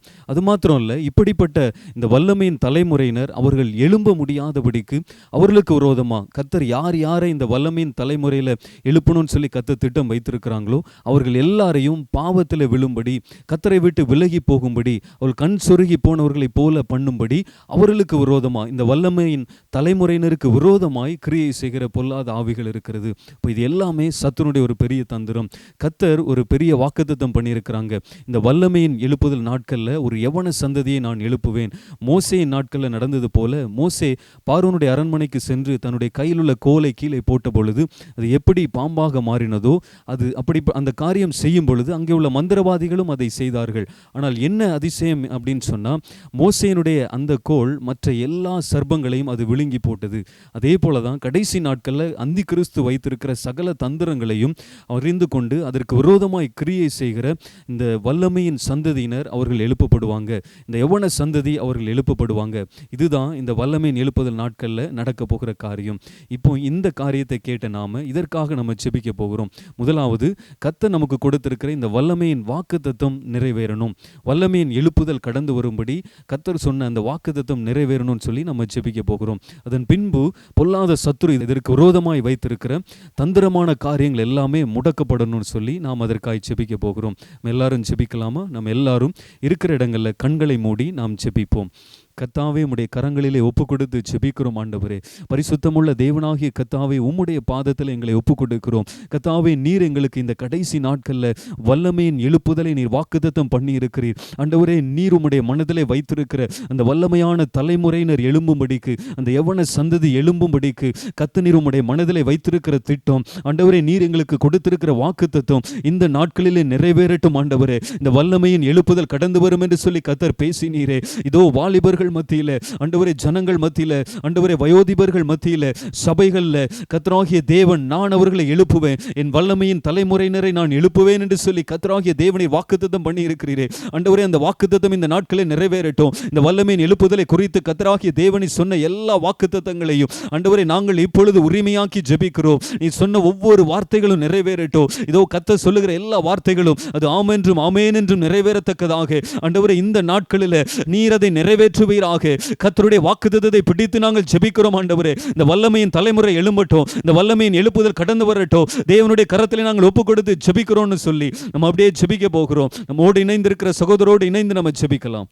தகப்பனே, உம்முடைய கரத்திலே நாங்கள் ஒப்பு கொடுத்து ஜெபிக்கிறோம் கர்த்தாவே. இதோ ஆண்டவர், இந்த வல்லமையின் எழுப்புதல் கர்த்தாவே எங்கள் பட்டணத்தின் மூளை முடுக்கெங்கிலும் கர்த்தாவே அது பலமாய் இறங்கி வரும்படிக்காய் இந்த வேளையிலே உம்முடைய கரத்திலே நாங்கள் ஒப்பு கொடுத்து ஜெபிக்கிறோம். தேவன் பண்ணின அந்த நல் வாக்குத்தத்தம் கர்த்தாவே எங்கள் பட்டணத்திலே நிறைவேற்றப்படுவதாக, எங்கள் தேசத்திலே நிறைவேற்றப்படுவதாக. ஒரு பலமுள்ள கர்த்தாவே, வல்லமையுள்ள தலைமுறை ஆண்டவரே எங்கள் தேசத்திலே எங்கள் பட்டணத்திலே திரளாய் பிறப்பிக்கப்படும்படியாய் ஆண்டவரே உம்முடைய கரத்திலே நாங்கள் ஒப்பு கொடுத்து ஜெபிக்கிறோம். எங்கள் வாலிபர்கள் மத்தியிலே மத்தியில ஆண்டவரே கர்த்தாவே, சிறு பிள்ளைகள் மத்தியில, வயோதிபர்கள் மத்தியில ஆண்டவரே அந்த பலமுள்ள வல்லமையின் தலைமுறையினை கர்த்தர் எழுப்பி தரும்படிக்காய் இந்த வேளையிலே நாங்கள் ஒப்பு கொடுத்து ஜெபிக்கிறோம். அப்படிப்பட்ட வல்லமையுள்ள எழுப்புதல் எங்கள் பட்டணத்திலே பற்றி பிடிப்பதாக, எங்கள் தேசத்திலே பற்றி பிடிப்பதாக, எங்கள் தேசத்தில் இருக்கிற ஒவ்வொரு சபைகளிலும் கர்த்தாவே அந்த வல்லமையின் அக்கினி ஆண்டவரே பலமாய் ஊற்றப்பட வேண்டுமாய் நாங்கள் ஒப்பு கொடுத்து ஜெபிக்கிறோம் தகப்பனே. தேவன் பேசி சொன்ன இந்த நல் வாக்குத்தத்தம் கர்த்தாவே எங்கள் பட்டணத்திலே, எங்கள் தேசத்திலே ஆண்டவரே பரிபூர்ணமாய் நிறைவேற்றப்படும்படிக்காய் நாங்கள் ஒப்பு கொடுத்து ஜெபிக்கிறோம் தகப்பனே. உம்முடைய பலத்த கரம் இறங்கி வருவதாக, ஒவ்வொரு மூலை முடுக்கிலும் ஆண்டவரே இந்த வல்லமையின் எழுப்புதல் பலமாய் கர்த்தாவே வியாபித்து அது யாவரையும் பற்றி பிடிக்கும்படிக்காய் ஆண்டவரே இந்த பலமுள்ள அக்கினி ஒவ்வொருவரையும் கர்த்தாவே அது பலமாய் நிரப்பும்படிக்காய் உம்முடைய பலத்த கரத்தில் நாங்கள் ஒப்பு கொடுத்து ஜெபிக்கிறோம். இந்த வாக்குத்தத்தம் கர்த்தாவே எங்கள் தேசத்தின் எல்லை எங்கிலும் கர்த்தாவே அது நிறைவேற்றப்பட தேவனே கிருபை செய்யும்படிக்காய் உம்முடைய சமூகத்தில் ஒப்பு கொடுத்து ஜெபிக்கிறோம். இயேசுவின் நாமத்தில் ஜெபிக்கிறோம் பிதாவே, ஆமென். ஆமென். ஆண்டவரே, கர்த்தர் எங்களுடைய ஜெபங்களை கேட்டுக்கொண்டிருக்கிற நன்றி ஆண்டவரே. கர்த்தராகிய தேவனுடைய பாதத்தில் நாங்கள் தொடர்ந்து ஜெபிக்கிறோம். கர்த்தர் ஒரு வாக்குத்தத்தத்தை நீர் எங்களுக்கு கொடுத்திருக்கும் போது ஆண்டவரே, இந்த வல்லமையின் எழுப்புதல் காரியங்களை குறித்து நீர் பேசியிருக்கும் பொழுது இதோ அதற்கு விரோதமாய் கிரியை செய்கிற பொல்லாத சத்துருவின் தந்திரங்கள் முடக்கப்படட்டும். கர்த்தராகிய தேவன் நீங்க ஆண்டவரே இந்த வல்லமையின் எழுப்புதல் நாட்களில் ஆண்டவரே அடையாளங்களை அற்புதங்களை நீர் வாக்குத்தத்தம் பண்ணியிருக்கிறீங்க. இதோ அந்த காரியங்களை விசுவாசிக்க முடியாதபடிக்கு ஜனங்களுடைய இருதயத்திலே குழப்பங்களையோ ஜனங்களுடைய இருதயத்திலே அவிசுவாசத்தையும் கொண்டு வருகிற பொல்லாத சத்துருவின் கிரியைகள் மடங்கடிக்கப்படட்டும். கர்த்தராகிய தேவனீர் பெரிய வாக்குத்தத்தம் பண்ணி இருக்கிறீங்க ஆண்டவரே. பெரிய அடையாளங்களும் அற்புதங்களும் இந்த வல்லமையின் எழுப்புதல் கடந்து வரும் பொழுது நடக்கும் என்று சொல்லி இருக்கிறீங்க ஆண்டவரே. அற்புதங்களை விசுவாசிக்க முடியாதபடி, அடையாளங்களை விசுவாசிக்க முடியாதபடிக்கு ஜனங்களுடைய இருதயத்தை குருட்டாட்டம் பிடிக்க பண்ணுகிற பொல்லாத சத்துருவின் கிரியைகளை நாங்கள் சபிக்கிறோம். பொல்லாத சத்துருடைய தந்திரங்கள் முடக்கப்படட்டும் ஆண்டவரே. வல்லமையின் எழுப்புதல் காரியங்களை விசுவாசிக்க முடியாதபடிக்கு அவிசுவாசங்களை ஜனங்களுடைய இருதயத்தில் விதைக்கும்படி போராடுகிற சகல வல்லமைகளும் இயேசுவின் நாமத்திலே முடக்கப்படுவதாக என்று சொல்லி நம்ம அப்படியே கர்த்தருடைய கரத்தில் ஒப்பு கொடுத்து ஜெபிக்க போகிறோம். நம்மத்தில் இருக்கிற சகோதரியோடு இணைந்து நம்ம ஜெபிக்கலாம்.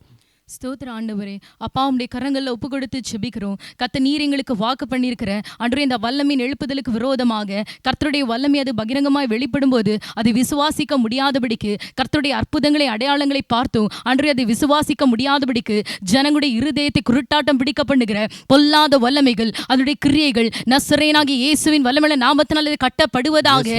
ஆண்டவரே இந்த காரியங்களை கர்த்தர் நீர் வாக்கு பண்ணியிருக்கும் போது அதற்கு விரோதமாய் ஜனங்களுடைய இருதயத்தை திருப்புகிற பொல்லாத வல்லமைகள் கட்டப்படட்டும்.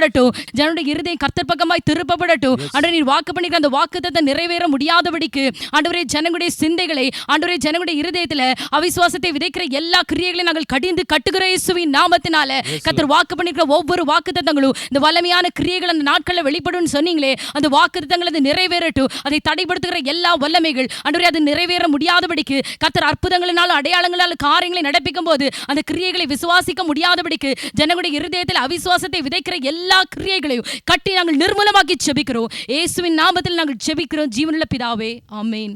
ஆமென். ஆண்டவரே, கர்த்தர் எங்களுடைய ஜெபங்களை கேட்டுக்கொண்டிருக்கிறேன் நன்றி ஆண்டவரே.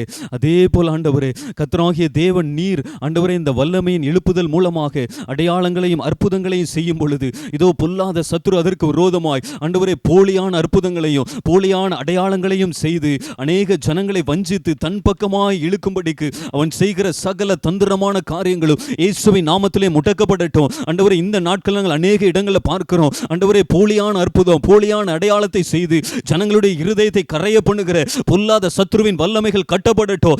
பயன்படுத்துகிற பொல்லாத மனிதருடைய முகத்திரைகள் கிழிக்கப்படட்டும். ஆண்டவரே கர்த்தருடைய கரத்திலே நாங்கள் ஒப்பு கொடுத்து ஜெபிக்கிறோம். இந்த பொல்லாத சத்துருடைய தந்திரம் ஆண்டவரே போலியான காரியங்களையும் போலியான அற்புதங்களையும் செய்து ஆண்டவரே தன் பக்கமாய் ஜனங்களை ஈர்க்கும்படிக்கு கிரியை செய்கிற பொல்லாத சத்துருவின் தந்திரங்கள் இயேசுவின் நாமத்திலே முடக்கப்படட்டும். கர்த்தருடைய அற்புதத்தை பார்க்க முடியாதபடிக்கு அதற்கு எதிராக போலியான காரியங்களை உள்ளே நுழைத்து ஜனங்களை ஆண்டவரை வஞ்சிக்கிற பொல்லாத சத்துருவே உன் கிரியைகளை முடக்குகிறோம் இயேசுவின் நாமத்தினால. பொல்லாத சத்துருடைய கிரியைகள் முற்றிலுமாய் நிர்மூலமாக்கப்படுவதாக என்று சொல்லி அப்படியே ஜெபிக்க போகிறோம். மத்தியில் இருக்கிற சகோதரோடு இணைந்து நம்ம ஜெபிக்கலாம். ஒப்பு கொடுத்து செபிக்கிறாண்டவரே, பரிசுத்த தெய்வமே உடைய பாதத்தில் ஒப்பு கொடுத்து செபிக்கிறாண்டவரே. ஏசப்பா இந்த வல்லமையின் எழுப்புதல் ஆண்டவரே ஏசப்பா இந்த காலத்தில் ஆண்டவரே போலியான அற்புதங்களையும் போலியான காரியங்களையும் செய்து இதோ ஜனங்களை ஏசப்பா குழப்பம் பண்ணும்படியாய் அவங்க இருதயத்தை ஆண்டவரை திசை திருப்பும்படியாய் போராடுகிற வல்லமைகளை இயேசுவின் நாமத்தினால இப்பொழுதேவர்கள் மடங்கடிக்கிறோம் ஆண்டவரே. இயேசுவின் நாமத்தினால இப்பொழுதேவர்களை நிர்மூலமாக்குறாண்டவரே. அப்பா உடைய வல்லமையுள்ள கரம் கடந்து வரும்படியாய் செபிக்கிறாண்டவரே. இதோ ஏசப்பா ஆண்டவரே இந்த வல்லமையின் எழுப்புதல்ல இதோ ஜனங்களுடைய இருதயத்தை திசை திருப்பும்படியாய் அவர்களுக்குள்ள மனதில் ஒரு குழப்பத்தை உண்டாக்கும்படியாய் போராடுகிற வல்லமைகளை இயேசுவின் நாமத்தினாலே இப்பொழுதே அவர்களை சபிக்கிறாண்டவரே. பொல்லாத வல்லமைகள் இப்பொழுதே அப்புறப்படுத்தும்படியாய் செபிக்கிறாண்டவரே. இதோ எங்கள் பட்டணங்களிலிருந்து எங்கள் தேசங்களிலிருந்து இப்படிப்பட்ட பொல்லாத வல்லமைகளை இயேசுவின் நாமத்தினால் நாங்கள் கட்டி செபிக்கிறாண்டவரே. அவைகள் ஒன்றும் ஜனங்களை தொடாதபடிக்கு நீர் வேலி அடைக்கும்படியாய் ஆண்டவரே நம்முடைய கல்வாரி இரத்தத்தில் ஒப்பு கொடுத்து செபிக்கிறாண்டவரே. இயேசுவின் நாமத்தில் செபிக்கிறோம் நல்ல பிதாவே. ஆமென். ஆமென் ஆண்டவரே. கர்த்தர் எங்களுடைய ஜெபங்களை கேட்டுக்கொண்டிருக்கிறீங்க. நன்றி ஆண்டவரே. அதே போல ஆண்டவரே, இந்த வல்லமையின் எழுப்புதல் நாட்களில் ஒரு யவன சந்ததி பிறக்கும் என்று சொல்லி கர்த்தராகிய தேவன் பேசி இருக்கிறீங்க. அவர்கள் மூலமாய் ஒரு பெரிய அடையாளங்களை அற்புதங்களை நான் நடப்பிப்பேன் என்று சொல்லி இருக்கிறீங்க.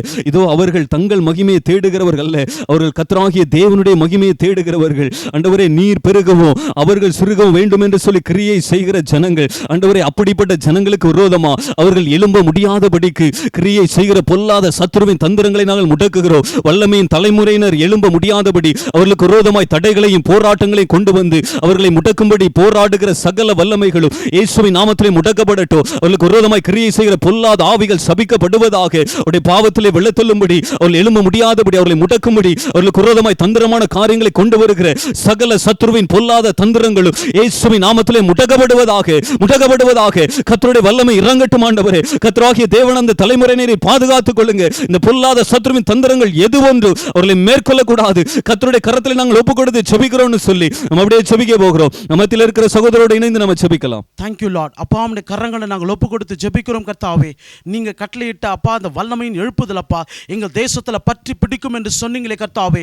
ஒரு யவன சந்ததி பிறக்கும்னு சொன்னீங்களே கர்த்தாவே. இதோ அவர்கள் நிமித்தம் ஆண்டவரே எங்கள் தேசத்துல அப்படிப்பட்ட வல்லமை பெருகும் என்று சொன்னீங்களே கர்த்தாவே. இந்த தலைமுறையினருக்கு எதிராக எழும்புகிற சாத்தானுடைய சகல வல்லமைகளும் நசரேயனாகிய இயேசுவின் நாமத்தினாலே இப்பொழுதே கட்டப்படட்டும் ஆண்டவரே. இதோ தன்னை காண்பிக்காத இதோ கிறிஸ்துவை காண்பிக்கும்படிக்கு அநேக ஊழியர்கள் எழும்புவார்கள் சொன்னீங்களே கர்த்தாவே. அப்படிப்பட்ட தலைமுறையினருக்கு எதிராக சத்துரு கொண்டு வருகிற எல்லா திட்டங்களையும் கர்த்தர் அர்த்தமாக்கி போடுவீராக ஆண்டவரே.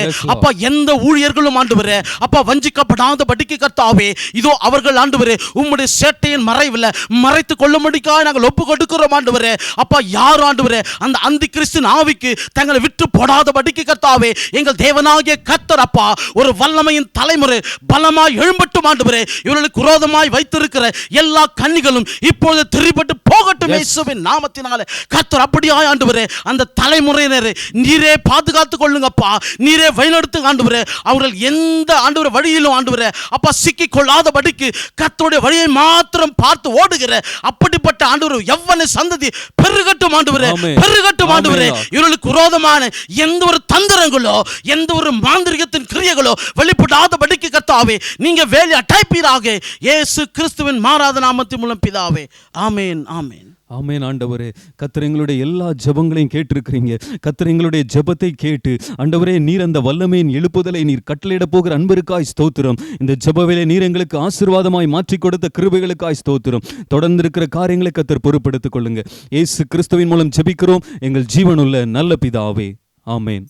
ஒரு நல்ல ஒரு ஆராதனை நேரத்துக்குள்ளே கர்த்தர் நம்மை அழைத்து சென்றார். நம்ம நல்ல ஆவியோடையும் உண்மையோடையும் மனப்பூர்வமாக அந்த ஆராதனையின் ஒவ்வொரு பகுதியிலும் நம்ம ஈடுபடுத்தி கொண்டிருந்தால் கர்த்தருடைய ஆவியானவர் எந்த நோக்கத்திற்காக நம்மை இந்த நாளில் சந்தித்தாரோ அந்த நோக்கத்தை நிறைவேற்றி இருப்பார். நம்ம ஜெபம் பண்ணுறதுக்கு நிறைய விஷயங்கள் இருக்கிறது. நம்மை சுற்றிலும் நடக்கிற பல பயங்கரமான நிகழ்வுகள் இருக்கிறது. அதனால் நம்ம அதிகமாக ஜெபம் பண்ணணும். இன்னைக்கு நாளில் கூட ஒரு நல்ல ஒரு காரியம் கர்த்தர் பேசின காரியத்திற்காக ஜெபம் பண்ணி இருக்கிறோம். தொடர்ந்து இப்படிப்பட்ட நிகழ்வுகளிலே நீங்கள் பங்கு பெறும்போது நல்ல ஆராதனையிலையும் சரி ஜெபத்திலையும் சரி முழு மனதோடு ஈடுபட்டால்தான் இந்த நிகழ்ச்சியினுடைய பரிபூர்ணமான ஆசீர்வாதத்தை பெற்றுக்கொள்ள முடியும்.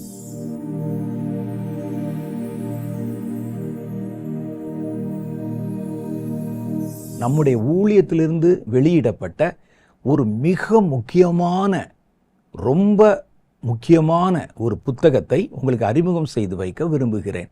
இந்த புத்தகம் கடைசி கால எண்ட் டைம் ரெவலேஷன்ஸ் என்ற ஒரு புஸ்தகம். கடைசி காலத்தில் கர்த்தர் வெளிப்படுத்தி சொன்ன சில அனுபவங்கள், தரிசனங்கள், தீர்க்க தரிசனங்கள் அடங்கின ஒரு புஸ்தகம். நான் கர்த்தருடைய பாதத்தில் ஜெபத்திலே காத்திருந்த போது கர்த்தர் எனக்கு கொடுத்த பல அனுபவங்கள், தேவன் என்னோடு பேசி சொன்ன பல காரியங்கள், இனி வருகிற உலகம் பற்றியும் கடைசி காலத்தினுடைய நிகழ்வுகள் பற்றியும் உலக அளவிலே வரப்போகிற ஆபத்துகள் பற்றியும் தெளிவாக விவரித்து சொல்லுகிறது. இந்த புத்தகத்தை கர்த்தர் சொன்ன வார்த்தைகளை நான் அப்படியே ஒவ்வொரு அனுபவத்தை நான் பெற்ற உடனே எழுதி வைப்பதை வழக்கமாக வைத்திருக்கிறேன். அதை முறைப்படுத்தி எழுதி வைத்த 2 புஸ்தகங்கள் இருக்கிறது. இது கடைசி காலத்தில் கர்த்தருடைய வருகைக்கு முன்னால் அந்த கடைசி காலங்களில் என்னென்னலாம் நடக்கும் என்பதை பற்றி கர்த்தர் தாமே வெளிப்படுத்தி சொன்ன பல அனுபவ தரிசனங்கள், பல வெளிப்பாடுகள் இந்த புஸ்தகத்தில் அடங்கி இருக்குது. இந்த புஸ்தகத்தில் 2 பகுதி இருக்கிறது. இதில் பார்த்தீங்கன்னா இது வந்து முதல் பகுதி.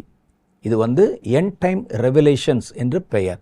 இன்னொரு புஸ்தகம் அதிலேயே 2வது பாகமாக எண்ட் டைம் ப்ராஃபசிஸ் என்ற தலைப்பிலே அந்த புத்தகமும் வெளிவந்திருக்கிறது. இதில் என்ன ஒரு காரியம் அப்படின்னு கேட்டால், இந்த புத்தகம் ஆங்கிலத்தில் மாத்திரம்தான் இருக்கிறது. இது வந்து தமிழ் மொழியில் இன்னும் அது மொழி திருப்பம் பண்ணப்படலை. அந்த புஸ்தகங்கள் வெளிவரவில்லை. ஆங்கிலத்திலே வாசிக்கக்கூடியவங்க இனி வருகிற காரியங்களை அறிந்து கொள்ள விரும்பினால் இந்த தீர்க்க தரிசன புஸ்தகங்கள் உங்களுக்கு பயனுள்ளதாக இருக்கும் என்பதில் எந்த விதமான ஐயப்பாடும் இல்லை. நான் இதெல்லாம் பொது வெளியிலே பொது பிரசங்க இடங்களில் என்னுடைய அனுபவங்கள் பற்றியோ கர்த்தர் வெளிப்படுத்தின பல தரிசனங்கள் பற்றியோ சொல்லுவதில்லை. இந்த காரியத்தை ஜனங்களுக்கு சொல்லு, ஜெபம் பண்ண சொல்லுன்னு சொன்னது மாத்திரம்தான் நாங்கள் சொல்லியிருக்கிறோம். இது போக நிறைய காரியங்களை கர்த்தர் பேசி சொன்ன காரியங்களை, கடைசி காலத்தை குறித்த காரியங்களை பற்றி ஒரு புத்தகம் ஆங்கிலத்தில் மாத்திரம் வெளிவந்திருக்கிறது. இந்த 2வது புஸ்தகத்தில் பார்த்தீங்கன்னா, இந்த புஸ்தகத்தில் என்ன இருக்குதோ அதே மேட்ரு வந்து ஒரு CD வடிவத்தில் ஒலிப்பதிவு செய்யப்பட்டு அதுவும் கூட இதில் இணைக்கப்பட்டிருக்கிறது. பார்த்தீங்களா? இந்த பின்பக்கத்தில் இதில் ஒரு ஒலித்தட்டு வடிவத்திலும் இருக்கிறது. இப்போ நிறைய வீடுகளில் CD வந்து பயன்படுத்துறது இல்லை. ஆனால் அந்த புத்தகம் வெளியிடப்பட்ட நேரத்தில் CD மூலம் நிறைய செய்திகளை கேட்டு கொண்டு வந்தாங்க. இருந்தாலும் இது இந்த புத்தகத்தோடு இணைக்கப்பட்டிருக்கிறது. உங்கள் தேவைக்கு நீங்கள் எங்கள் அலுவலகத்திலே தொடர்பு கொள்ளலாம். உங்களுக்கு இவைகளை ஒரு பதிவு தபால்கள் மூலம், ஒரு கொரியர் தபால் மூலம் உங்களுக்கு அனுப்பி வைப்பாங்க. இது தவிர அமேசான், ஃப்ளிப்கார்ட் போன்றவைகள் மூலமும் நம்முடைய புத்தகங்களை நீங்கள் வாங்கி கொள்ள முடியும். இந்த வசதிகளை பயன்படுத்தி கொள்ளுங்க. நீங்களும் வாசிங்க, மற்றவர்களுக்கும் இதை அறிமுகப்படுத்துங்கள். கர்த்தர் உங்களை ஆசீர்வதிப்பார்.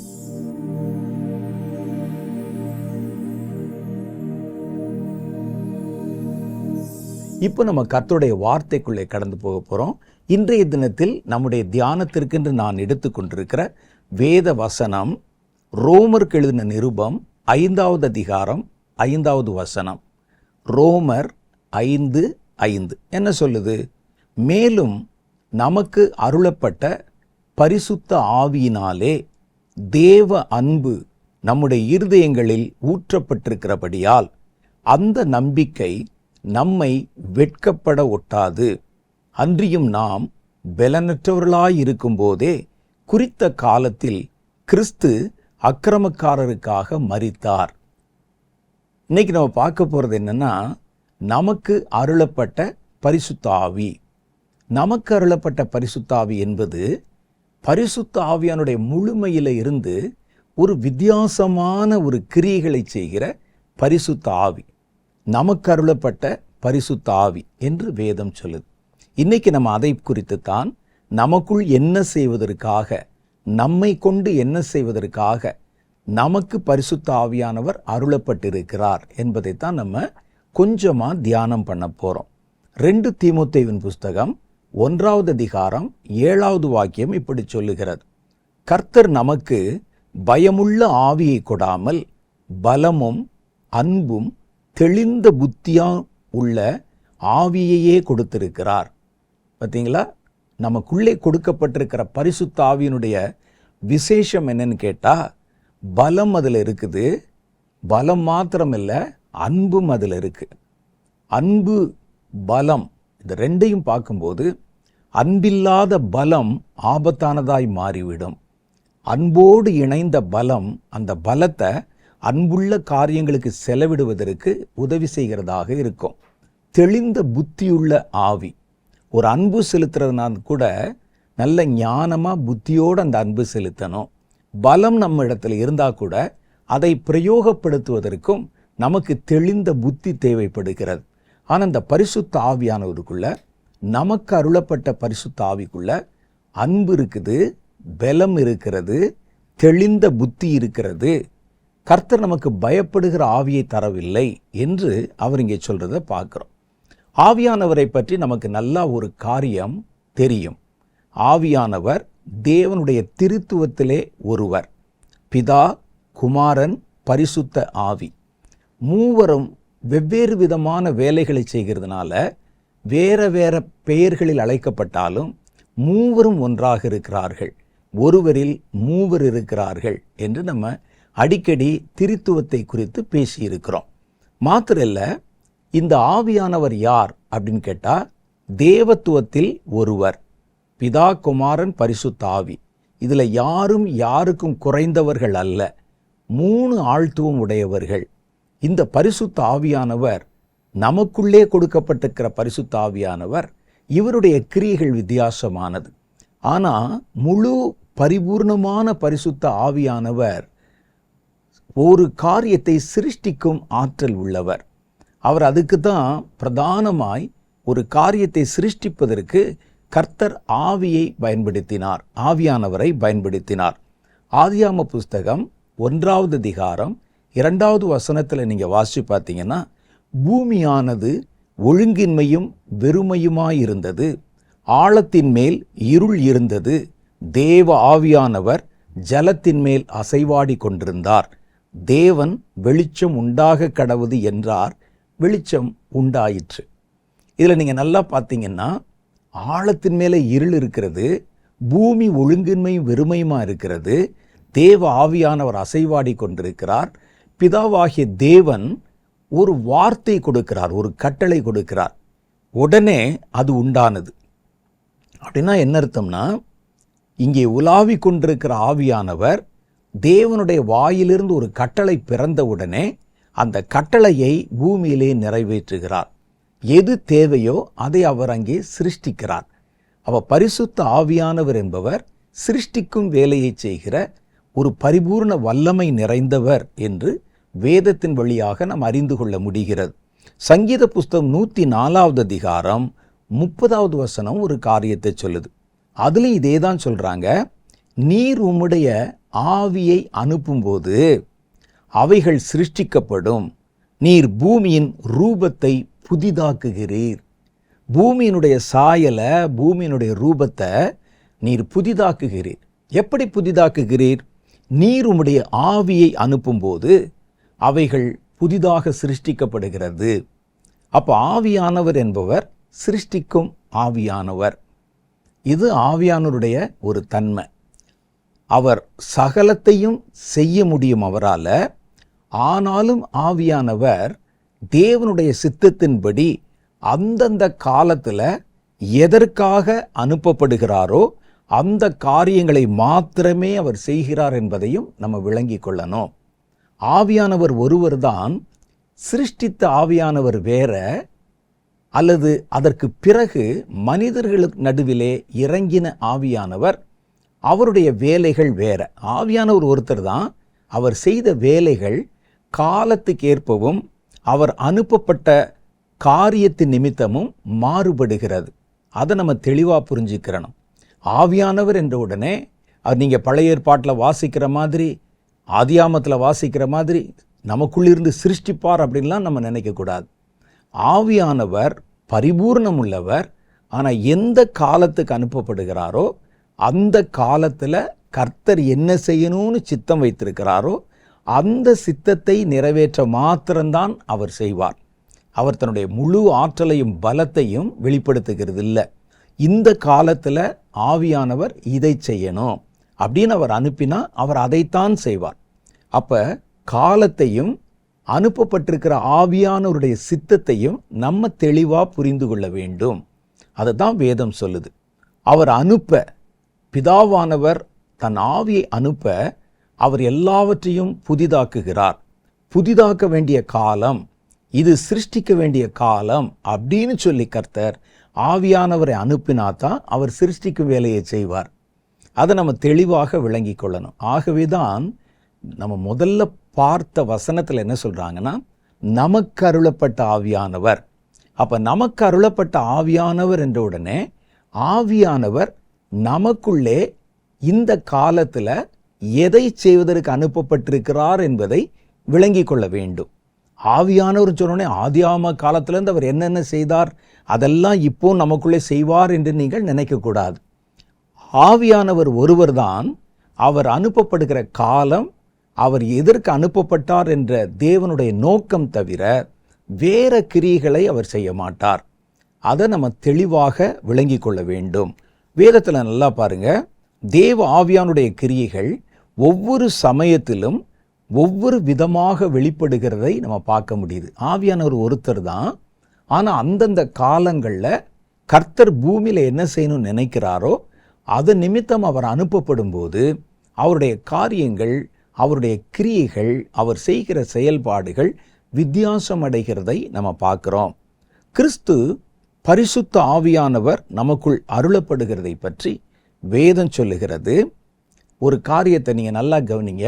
ஒரு கேள்வி இருக்குது, நீங்கள் அதையும் யோசித்து பதில் கண்டுபிடிக்கணும். என்ன தெரியுமா? யோவானுடைய புஸ்தகத்தில் 14வது அதிகாரம் 16, 17 ஆகிய வசனங்கள். அதில் இயேசு சொல்கிறாரு, நான் பிதாவை வேண்டிக் கொள்ளுவேன், அப்பொழுது என்றென்றைக்கும் உங்களுடனே கூட இருக்கும்படி சத்திய ஆவியாகிய வேறொரு தேற்றரவாளனை அவர் உங்களுக்கு தந்தருளுவார். உலகம் அந்த சத்திய ஆவியானவரை காணாமலும் அறியாமலும் இருக்கிறபடியினால் அது அவரை பெற்றுக்கொள்ள மாட்டாது.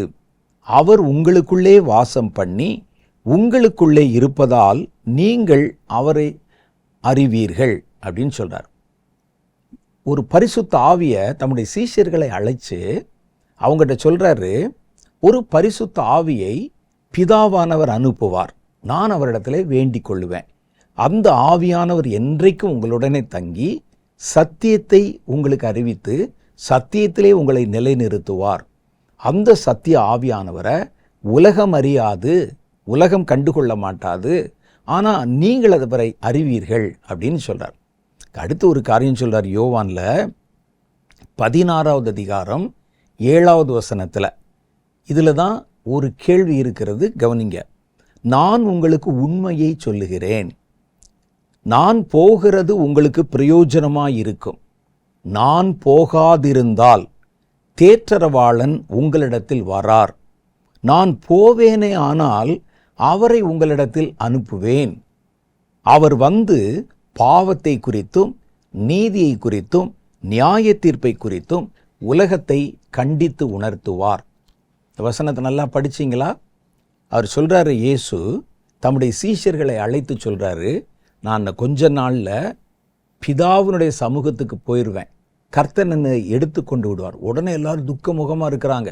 ஐயையோ, நீர் போய்விட்டால் நாங்கள் என்ன செய்வோம் அப்படின்னு பயத்தோடு இருக்கும்போது அவர் சொல்லுகிறார், நான் போகிறது உங்களுக்கு நலமாக இருக்கும். ஏன்னா நான் போனால்தான் ஒரு தேற்றரவாளனை உங்களுக்கு நடுவிலே அவர் அனுப்புவார். அப்போ ஆவியானவரை பற்றி சொல்கிறார்.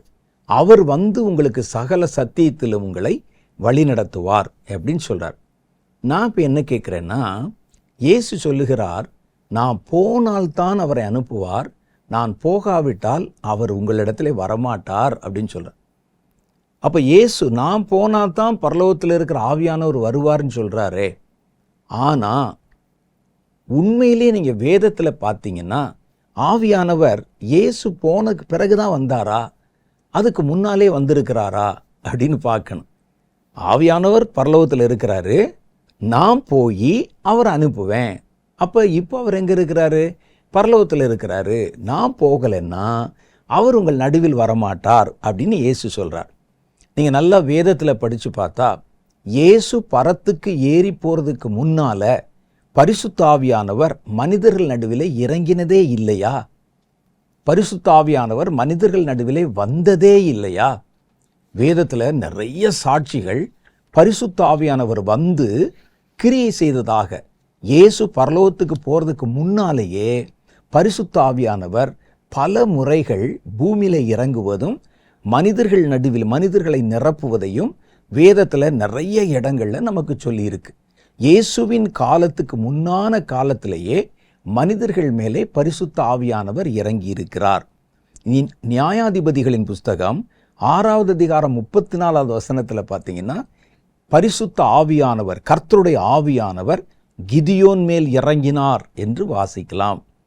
நியாயாதிபதிகளின் புஸ்தகம் 14வது அதிகாரம் 6வது வசனத்தில் படிச்சீங்கன்னா, கர்த்தருடைய ஆவியானவர் சிம்சோன் மேலே இறங்கினார்.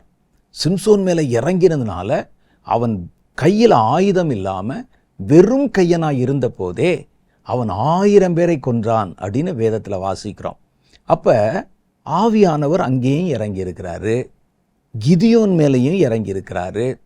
1 சாமுவேல் புஸ்தகத்தில் 10வது அதிகாரம் 10வது வசனத்தில் பார்த்தா சவுல் மேல் கர்த்தருடைய ஆவியானவர் இறங்கின சம்பவம் சொல்லப்பட்டிருக்குது.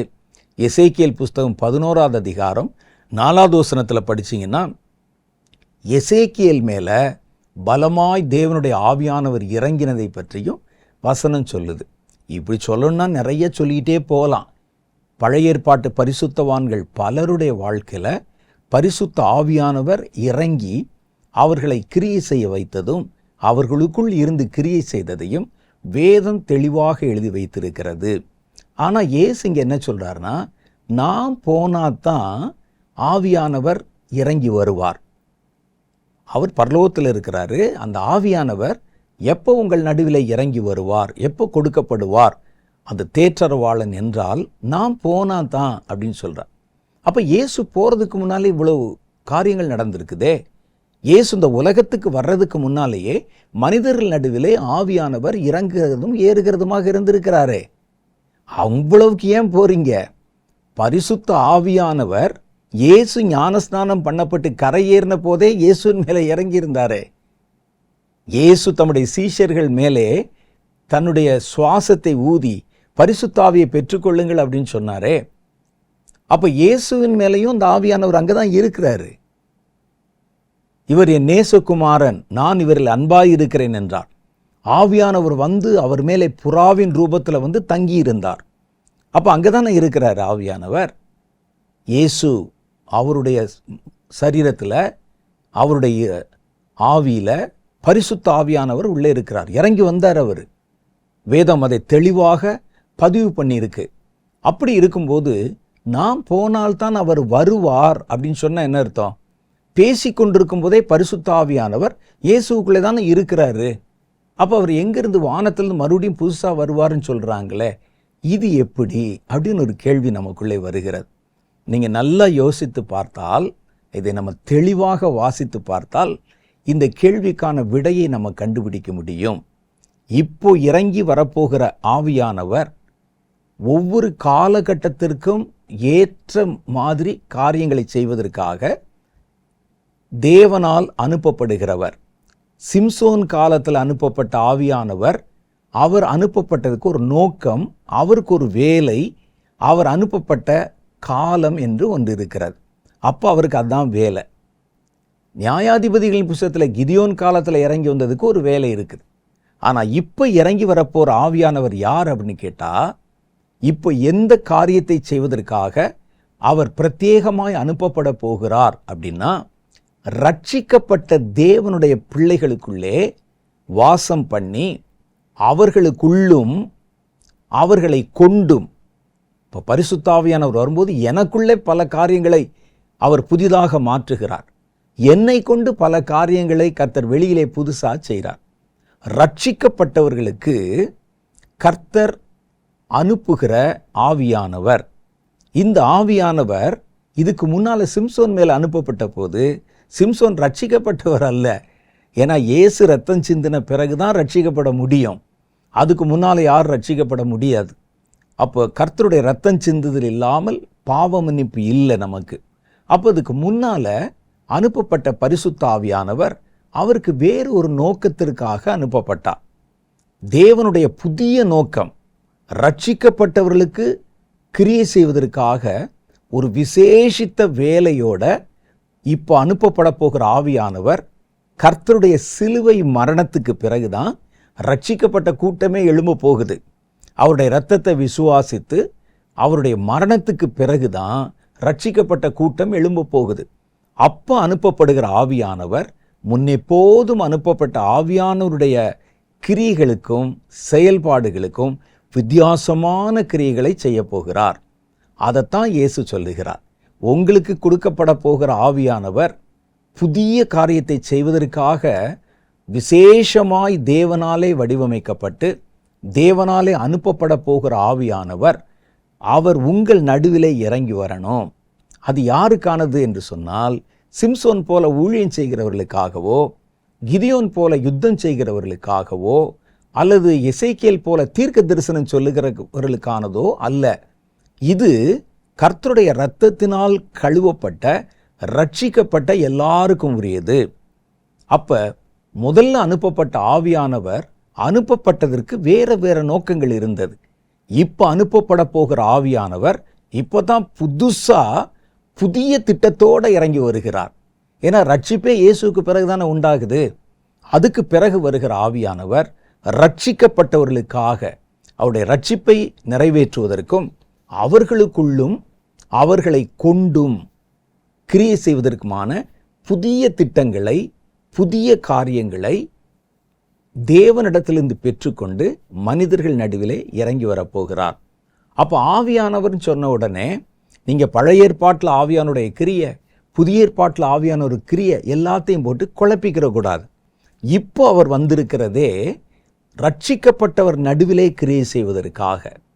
பழைய ஏற்பாட்டு காலத்தில் அவர் அனுப்பப்பட்டதில் பின்னணி காலமும் அனுப்பப்பட்ட மனிதர்களும் கர்த்தர் செய்ய வேண்டிய திட்டமும் சித்தமும் வேறாக இருந்தது. இப்போ ரட்சிக்கப்பட்டவர்களுக்கு உள்ளேயும் ரட்சிக்கப்பட்ட தம்முடைய ஜனங்களை கொண்டும் அவர் செய்ய வேண்டிய காரியங்களுக்கான புதிய திட்டத்தோட பரிசுத்த ஆவியானவர் இறங்கி வரப்போகிறார். அப்போ அதை வச்சு பார்த்தா இயேசு கிறிஸ்துவுக்குள்ளே இறங்கின ஆவியானவர் கூட நமக்கு அருளப்பட்ட ஆவியானவர் இல்லை.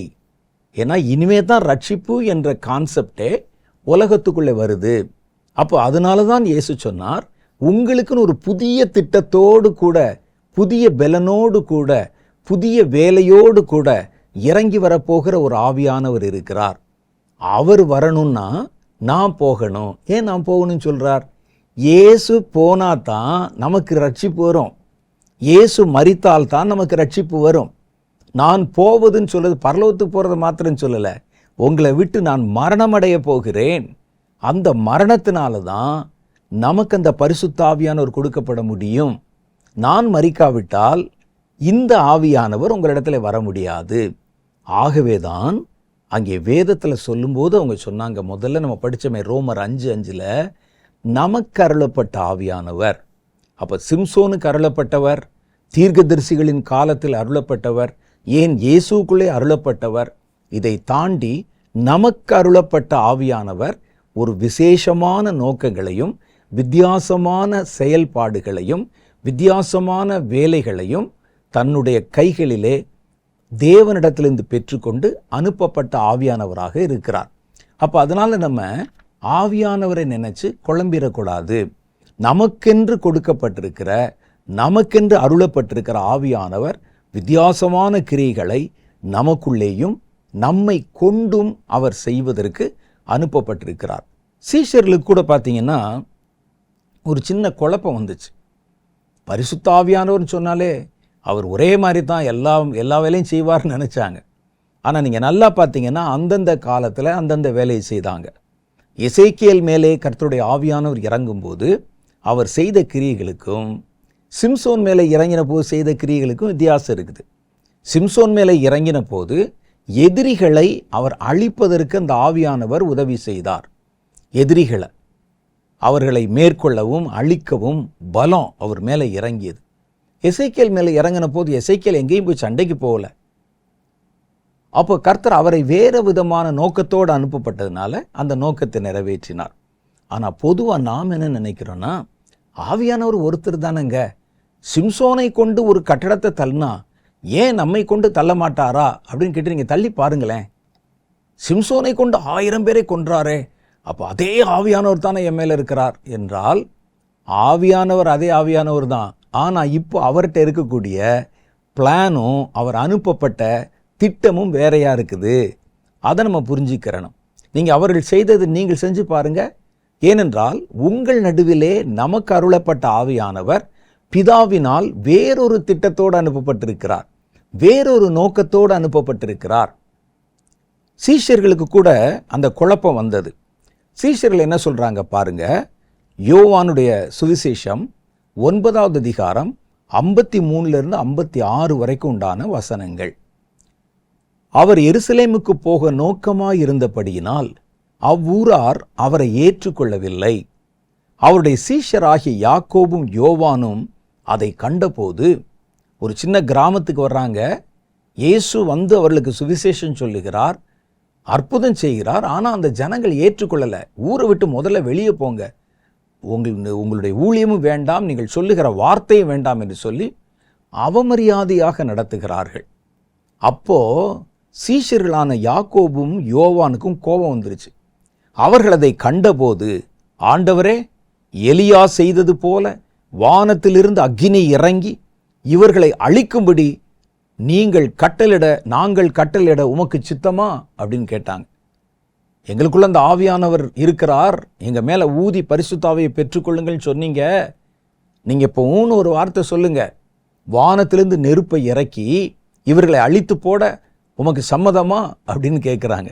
அப்போ ஆண்டவர் ஒரு காரியம் சொல்லார் பாருங்க, மனுஷகுமாரன் மனுஷருடைய ஜீவனை அழிக்கிறதுக்கு அல்ல, ரட்சிக்கிறதுக்கே வந்தார் என்றார். அவர் அவர்களை திரும்பி பார்த்து, நீங்கள் இன்ன ஆவி உள்ளவர்கள் என்பதை அறியீர்களா என்று அதட்டி, உங்களுக்குள்ள என்ன ஆவி இருக்குதுன்னு உங்களுக்கு தெரியல என்று அவர்களை அதட்டினார். அப்போ என்ன ஆவி இருக்குது? அப்போ எலியாவுக்குள்ள என்ன ஆவி இருந்தது? எலியாவுக்குள்ள பரிசுத்த ஆவியானவர் தானே இருந்தார். அப்போ இவங்களுக்கு சந்தேகம். ஆண்டவர் சொல்லர் என்ன ஆவி இருக்கிறார் என்று உங்களுக்கு தெரியல என்று அவர்களை அதட்டினார். அப்போ என்ன ஆவி இருக்குது? எலியாவுக்குள்ளே அனுப்பப்பட்ட இதே ஆவிதான். ஆனால் அவர் வச்சிருந்த திட்டம், அவருக்கு கொடுக்கப்பட்ட திட்டம் வேற. ஆனால் அதே ஆவியானவர் உங்களுக்குள்ள இருக்கிறார். பிதா இப்போ அவர் கைகளிலே கொடுத்திருக்கிற திட்டம் வேற. இப்போ அவருக்கு என்ன கொடுத்தவரை அனுப்பியிருக்காங்களோ அதைத்தான் செய்வார். நீங்கள் சொன்ன உடனே வானத்திலிருந்து நெருப்பு இறங்கி கிராமம் அழிஞ்சு போயிடாது. உடனே மலைப்பகுதியிலிருந்து கரடிகள் வந்து பிள்ளைகளை பட்சித்து போட்டு விடாது. ஏன்னா நீங்கள் பெற்றிருக்கிற ஆவி வித்தியாசமானது. ஆவின்னு சொல்லும்போது ஆவியே வித்தியாசம் சொல்லக்கூடாது. அந்த ஆவியானவர் அனுப்பப்பட்ட, பிதாவினால் அனுப்பப்பட்ட நோக்கம் வித்தியாசமானது. அப்போ ஒரு ப்ளூ பிரிண்ட் கொடுத்து அனுப்புவாங்க ஆவியானவர்கிட்ட, இந்த காலத்தில் இன்ன வேலையை நீர் செய்ய வேண்டும். அப்போ ஆதி நாட்கள் அவர் செய்தது வேற, இப்போ செய்கிறது வேற. அதனால நமக்கு அருளப்பட்ட ஆவியானவர் யார், இவர் என்ன செய்வதற்காக நம் நடுவில் இருக்கிறார் என்பதை தெளிவாக நம்ம புரிந்து கொள்ள வேண்டும். நமக்கு அருளப்பட்ட ஆவியானவர், அதனால தான் ரோமர் 5வது அதிகாரம் 5 சொல்லும்போது நமக்கு அருளப்பட்ட ஆவியானவர் என்று சொல்லப்பட்டிருக்கிறது. அப்போ ஆவியானவர் நமக்கு அருளப்படும் போது நமக்குள்ளே செய்வதற்கு, நம்மை கொண்டு செய்வதற்கு தேவனிடத்திலிருந்து ஒரு அழைப்பு பெற்று, ஒரு அனுமதி பெற்று, ஒரு ப்ளூ பிரிண்ட் பெற்று அப்புறம்தான் நமக்குள்ளே வந்திருக்கிறார். நீங்கள் அதை புரிஞ்சுக்கிறணும். அதை விட்டுட்டு அவர் சொன்னாரே, ஏன் இப்போ செங்கடல் வந்து பிளக்க மாட்டேங்குது, யோர்தானை தட்டுனா ஏன் அது திறக்க மாட்டேங்குது, வானத்திலிருந்து நெருப்பு இறங்கும்னு சொன்னால் ஏன் எலியா போல இறங்க மாட்டேங்குது அப்படின்னு சொன்னால் அதே ஆவியானவர் தானே அப்படின்னு நீங்கள் கேட்டால், ஆவியானவர் ஒருத்தர் தான், திட்டங்கள் வேற, அவரை பிதாவானவர் அனுப்பின நோக்கம் வேற. சங்கீத புஸ்தகம் அதைத்தான் நமக்கு சொன்னது. நீர் உம்முடைய ஆவியை அனுப்ப, சிருஷ்டிக்க அனுப்புனா சிருஷ்டிப்பு வேலை தான் செய்வார். பலத்த காரியங்களை செய்யும்படி அனுப்பினால் பலத்த காரியத்தை செய்வார். ஆனால் நமக்கு அருளப்பட்ட ஆவியானவர், இப்போ அனுப்பப்பட்டிருக்கிற ஆவியானவர், நமக்கு அருளப்பட்டதனுடைய நோக்கம் வித்தியாசமானது. அப்போ நமக்கு அருளப்பட்ட ஆவியானவர் என்று சொல்லும்போது இந்த ஆவியானவர் நமக்குள் என்னென்னலாம் செய்வதற்கு வந்திருக்கிறார் என்பதை நம்ம தெரியணும். முதல் காரியம் பாருங்க, இந்த ஆவியானவர், நமக்குள் இருக்கிற ஆவியானவர் பாவத்திலிருந்து விடுதலையும் பாவத்தின் மேல் வெற்றியும் தருகிறார். பாவத்தின் மேல விடுதலை. இதுக்கு முன்னால பாருங்க, இந்த பாவத்திலிருந்து இவர்களை விடுதலை செய்யலாம் அப்படின்னு ஒரு திட்டத்தை கொடுத்து நமக்கு அந்த ஆவியை அருளி இருக்கிறார். இதுக்கு முன்னால சிம்சோன் மேலே இறங்கினாரே, சிம்சோனுடைய பாவத்திலிருந்து அவரை விடுதலை செய்தாரான்னு பாருங்க, இல்லை. ஏன்னா அவருக்கு சிம்சோனை கொண்டு பலத்த காரியங்களை செய்து பெலிஸ்தர்களை அழிக்கணும், பெலிஸ்தர்களை துரத்தணும். அதான் ப்ராஜெக்ட். அதை தாண்டி வேற ஒன்றும் செய்ய மாட்டார். இதே சிம்சோன் அவன் அந்த தெலிலால் என்பவளோடு கூட பழக்கமாக இருந்தான். காசாவுக்கு போய் அங்கே ஒரு விபச்சாரியினுடைய வீட்டில் தங்கி இருந்தார். அதிலெல்லாம் அவருக்கு நல்லா குடித்தார், வெறித்தார். அதெல்லாம் நம்ம நிறைய காரியங்கள் படிக்கிறோம். ஆனால் அவைகளெல்லாம் பாவத்திலிருந்து விடுதலையோ பாவத்தின் மேலே வெற்றியையோ குறித்து பரிசுத்த ஆவியானவர் பேசலை. காரணம் என்னன்னா, பாவத்தின் மேல் வெற்றியையும் பாவத்தை குறித்த விடுதலையையும் நமக்கு நம்ம தலைமுறையில் ரட்சிக்கப்பட்ட ஜனங்களுக்கு நடுவிலே தான் இந்த கிரியைகளை செய்ய ஆவியானவர் அனுப்பப்பட்டிருக்கிறார். அப்போ எவ்வளோ பெரிய ஆசீர்வாதம் நமக்கு இருக்கு பாருங்களேன். பாவத்திலிருந்து விடுதலை ஆவியானவர். இப்போ நமக்குள்ள இருக்கிற ஆவியானவர் பாவத்தின் மேல் வெற்றி இவைகளை தருகிறார். ரோமர் 8வது அதிகாரம் 2வது வசனம் சொல்லுகிறது, கிறிஸ்து இயேசுவினாலே ஜீவனுள்ள ஆவியின் பிரமாணம் என்னை பாவம் மரணம் என்பவைகளின் பிரமாணங்களிலிருந்து விடுதலையாக்கிற்றே என்கிறார். பார்த்தீங்களா? அப்போ இப்போ நமக்கு அருளப்பட்ட ஆவியானவரை தான் நம்ம நல்லா சிந்திக்கணும். நமக்கு அருளப்பட்ட ஆவியானவர் அருளப்பட்டதனுடைய நோக்கத்தை நம்ம விளங்கி கொள்ளணும். அவர் என்னென்ன செய்வதற்கு வந்திருக்கிறார் என்பதை தெரிந்து கொண்டு அவருடைய செயல்பாடுகளை பெற்று நம்முடைய வாழ்க்கையை மேம்படுத்தி கொள்ளணும். அப்போ பாவத்திலிருந்து விடுதலை, விடுவிக்கப்பட முடியாத பாவங்கள், பாவத்தில் சிக்கி இருக்கிற நம்முடைய வாழ்க்கை, இவைகளை விடுதலை செய்வதற்கு அவர் வந்திருக்கிறார். அப்போ பாவம் நம்மை நெருக்கும் போதோ, பாவம் நம்மை சிறைபிடிக்கும் போதோ அதை விடுவித்து கொள்ள நமக்கு அருளப்பட்ட ஆவியானவராலே உங்களுக்கு சாத்தியம் உண்டு. அடுத்து பாவத்தின் மேலே ஒரு வெற்றி. இப்போ பாருங்களேன், சாலமோன் எவ்வளோ பெரிய ஆலயத்தெல்லாம் கட்டினார். ஆனால் பாவம் வந்த பொழுது அதை அவரால் ஜெயிக்க முடியல. சவுல் பெரிய பெரிய வெற்றிகளை பெற்றார், பாவத்துக்கு முன்னால் தோற்று போய்விட்டார். தாவீது பெரிய பெரிய வெற்றிகளை பெற்றார், பாவம் வந்தபோது தோற்று போய்விட்டார். அது முன்னால் நிற்க முடியல அவரால். சிம்சோன் அப்படித்தான், பெரிய பெரிய வெற்றிகளை பெற்றான், பாவத்தின் மேலே வெற்றி பெற முடியல. ஆனால் வேதம் சொல்லுது, கர்த்தருடைய மரணத்துக்கு பிறகு அவரால் ரட்சிக்கப்பட்ட பிள்ளைகள் நடுவிலே அனுப்பப்பட்டிருக்கிற பரிசுத்த ஆவியானவர் தேவனிடத்திலிருந்து ஒரு புதிய திட்டத்தை பெற்று வந்திருக்கிறார். அவர்களை பாவத்திலிருந்து விடுதலை செய்வதும் பாவத்தை ஜெயிக்க வைப்பதும். அப்போ முடியாத பாவத்தை, அடிமைப்பட்டிருக்கிற பாவத்தை, நம்மால் மேற்கொள்ள முடியாத பாவத்தை ஆவியானவருடைய உதவியினால ஜெயிக்கும் அதிகாரம் ரட்சிக்கப்பட்ட தலைமுறையினரான நமக்கு கொடுக்கப்பட்டிருக்கிறது. இதுக்கு முன்னால் இறங்கின பரிசுத்த ஆவியானவர் எங்கேயுமே இப்படி யாரையும் விடுதலை செய்யவும் இல்லை, யாரையும் ஜெயிக்க வைக்கவும் இல்லை. ஏன்னா அந்த திட்டம் இயேசுனுடைய சிலுவை மரணத்திற்கு பிறகு ரட்சிக்கப்பட்ட தேவனுடைய பிள்ளைகள் நடுவிலே செயல்படுத்துவதற்கான திட்டமாக கொடுக்கப்பட்டு பரிசுத்த ஆவியானவர் இதற்காகவே அனுப்பப்பட்டிருக்கிறார். பாவத்திலிருந்து ஒரு பாதுகாப்பும் நமக்கு கிடைக்கிறது. ஆவியினால் உண்டாகும் சாத்தியங்கள், பாவத்திலிருந்து பாதுகாக்கப்பட ஆவியினால் நமக்கு என்னென்ன சாத்தியக்கூறுகள் இருக்கிறது.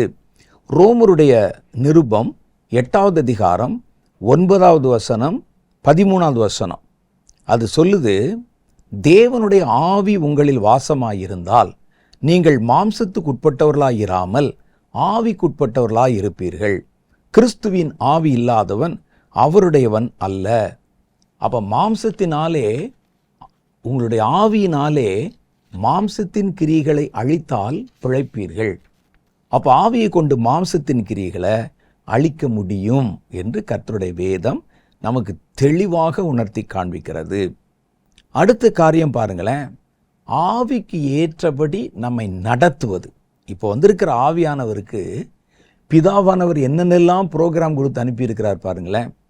என் ஜனங்கள், ரட்சிக்கப்பட்ட ஜனங்கள் பாவத்திலிருந்து முதல்ல விடுதலையாக்குவதற்கும் அவர்களால் விட முடியாத பாவத்தை ஜெயிக்க வைப்பதற்காகவும் மறுபடியும் அந்த பாவம் அவர்களை மேற்கொண்டு விடாதபடிக்கு பாதுகாப்பு கொடுப்பதற்காகவும் இந்த பிளானோட தான் பரிசுத்த ஆவியானவர் அனுப்பப்பட்டிருக்கிறார். அடுத்து அவர் கையில் என்ன பிளான் கொடுத்துருக்கிறாங்கன்னா, என் ஜனங்களை, ரட்சிக்கப்பட்ட என் ஜனங்களை கிறிஸ்துவின் இரத்தத்தினாலே கழுவப்பட்ட என் ஜனங்களை ஆவிக்கு ஏற்றபடி நடத்துவது உங்களுடைய வேலை. கலாத்தியர்களின் நிருபம் 5வது அதிகாரம் 16வது வசனம். ஆவியானவர் நம்மை நடத்துவதற்கு, நம்முடைய வாழ்க்கையில் ஒவ்வொரு நிமிஷத்திலும் நம்ம கூட கையை பிடித்து நம்மை நடத்துவதற்காகத்தான் கொடுக்கப்பட்டிருக்கிறார்.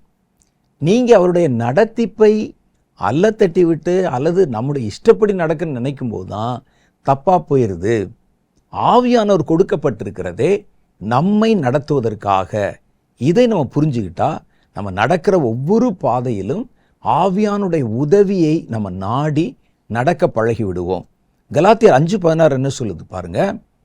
பின்னும் நான் சொல்லுகிறது என்னவென்றால், ஆவிக்கு ஏற்றபடி நடந்து கொள்ளுங்கள், அப்போது மாம்ச இச்சையை நிறைவேற்றாதிருப்பீர்கள். அப்போ ஆவியானவர் உங்களை எல்லா விதத்திலும் நடத்துவதற்கு, சின்ன காரியமாக இருந்தால் கூட உங்களை நடத்துவதற்கான திட்டத்தோடு தான் உங்களுக்குள்ளே கொடுக்கப்பட்டிருக்கிறார். நமக்கு அருளப்பட்ட ஆவியானவருடைய மிக முக்கியமான வேலையே நம்மை தினம் நடத்துவது தான். அடுத்து 3வது காரியம் பாருங்களேன். அவர் நமக்கு சத்தியத்தை வெளிப்படுத்துகிறார். அவங்கள உட்கார வச்சு சத்தியத்தை அவர்களுக்கு பேசி அவருடைய ஜீவனுக்கு அடுத்த காரியங்களை தெளிவுபடுத்துகிறார். யோவான் 14வது அதிகாரம் 26 அதான் படித்தோம். என்ன படித்தோம்? என் நாமத்தினாலே என் பிதா அனுப்ப போகிற பரிசுத்த ஆவியாகிய தேற்றரவாளன் எல்லாவற்றையும் உங்களுக்கு போதித்து நான் உங்களுக்கு சொன்ன எல்லாவற்றையும் உங்களுக்கு நினைப்பூட்டுவார். அவர் நமக்கு கற்பித்து கொண்டே இருப்பாராம் ஒவ்வொரு காரியத்தையும்.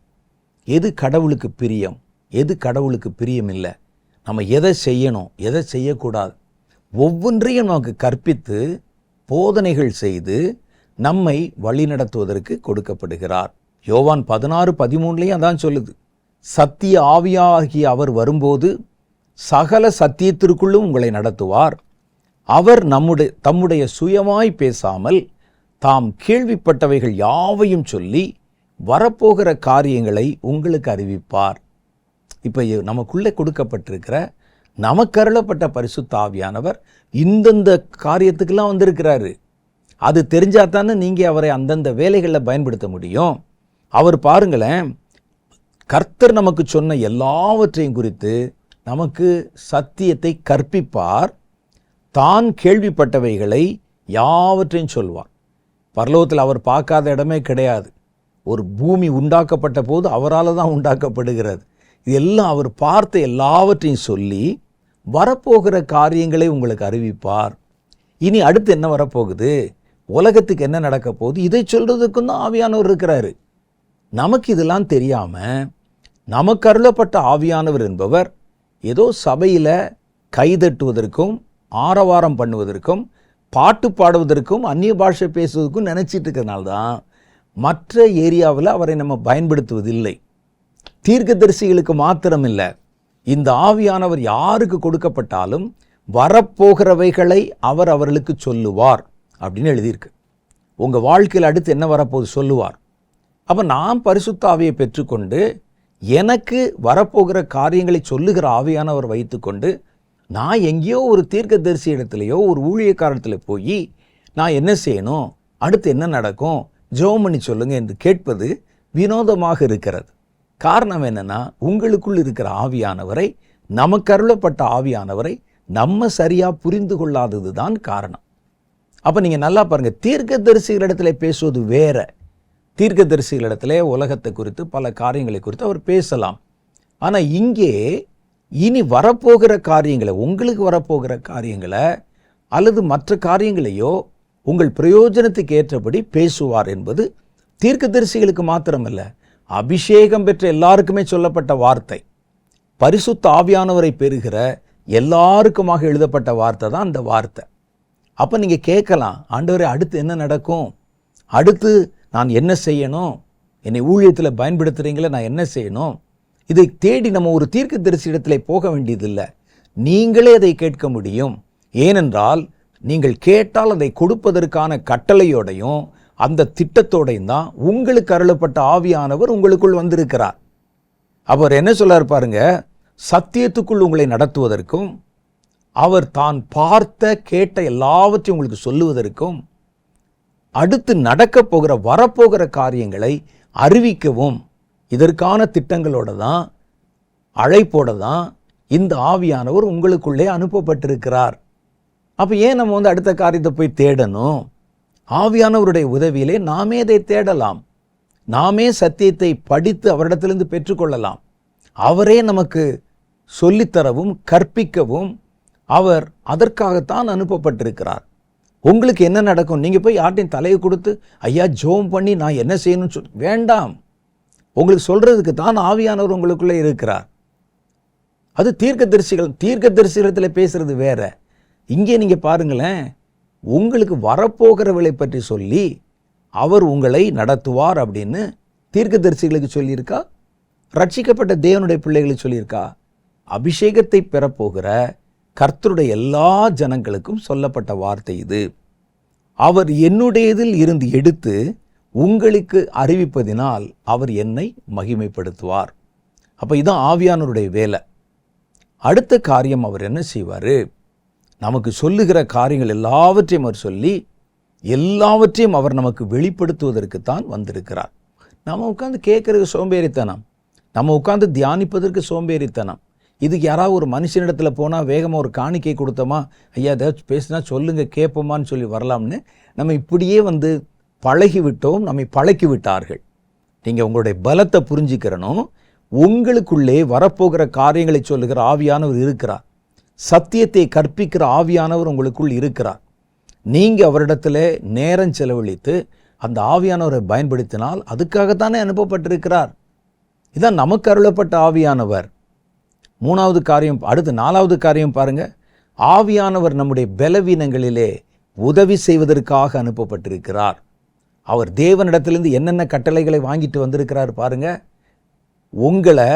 உங்களுடைய பலவீனம் எது உங்களுக்கு பலவீனமோ அந்த பலவீனத்தில் உங்களை பலன் கொள்ள வைப்பதற்கும் உதவி செய்ய வைப்பதற்கும் ரோமர் 8வது அதிகாரம் 26வது வசனம் சொல்லுகிறது, அந்தப்படியே ஆவியானவரும் நமது பலவீனங்களில் நமக்கு உதவி செய்கிறார். நாம் ஏற்றபடி வேண்டிக் கொள்ள வேண்டியது இன்னதென்று அறியாதிருக்கிறபடியினால் ஆவியானவர் வாக்கு கடங்காத பெருமூச்சுகளோட நமக்காக வேண்டுதல் செய்கிறார்.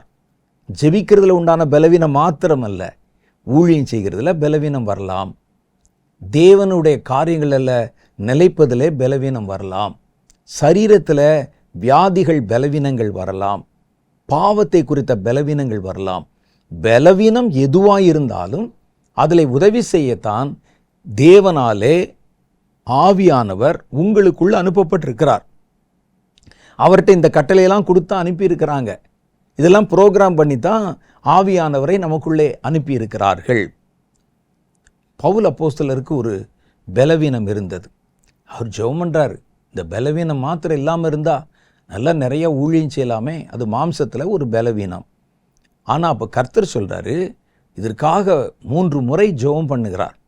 கர்த்தர் சொல்லுகிறார், என் கிருபை உனக்கு போதும், உன் பலவீனத்திலே என் பலம் விளங்கும், உன்னை பலப்படுத்துவதுதான் என்னுடைய நோக்கம்.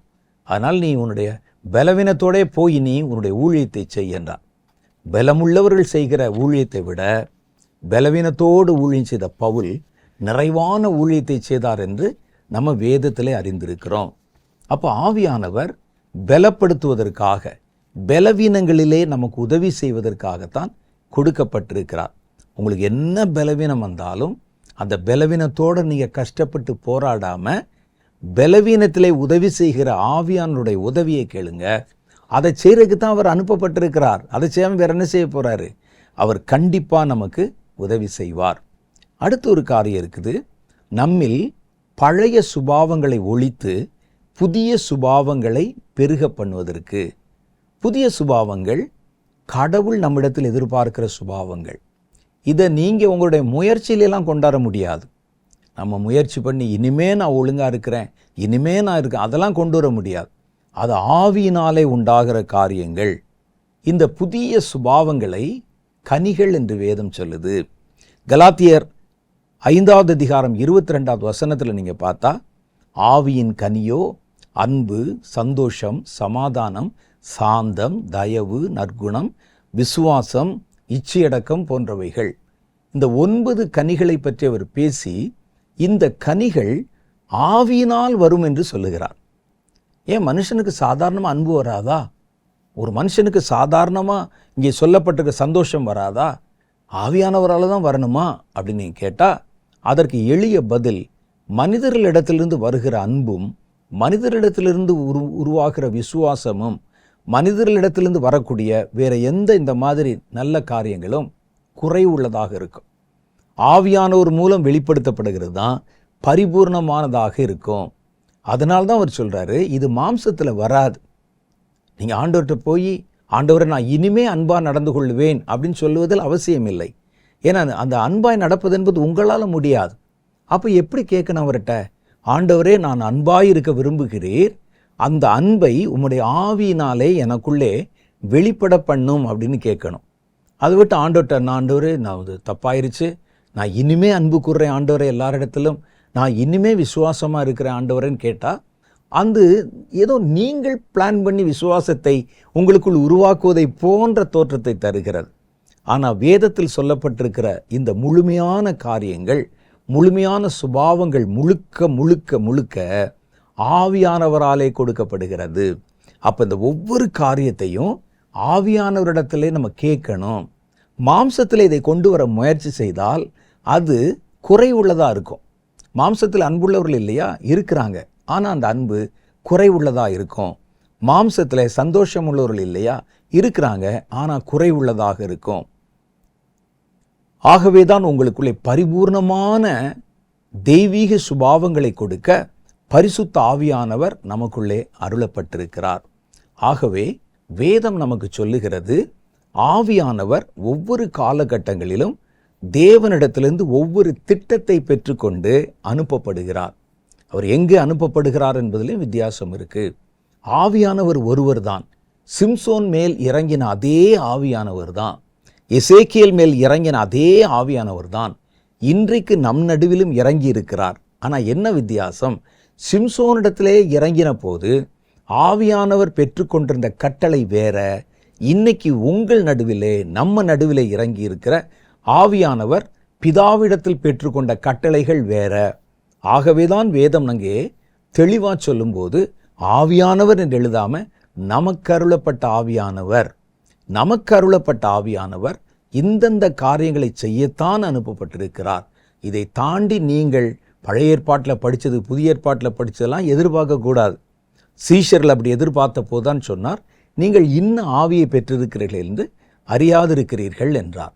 அப்போ ஆவியானவரை குறித்து நான் சொன்னது கொஞ்சம், நீங்கள் இன்னும் உட்கார்ந்து தியானிச்சு பாருங்க.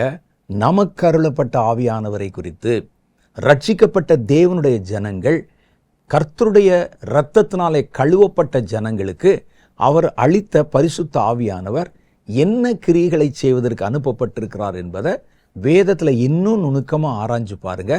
அவைகளில் ஒன்றை கூட விட்டு விடாமல் ஒவ்வொன்றையும் பெற்றுக்கொள்ள பிரயாசப்படுங்கள்.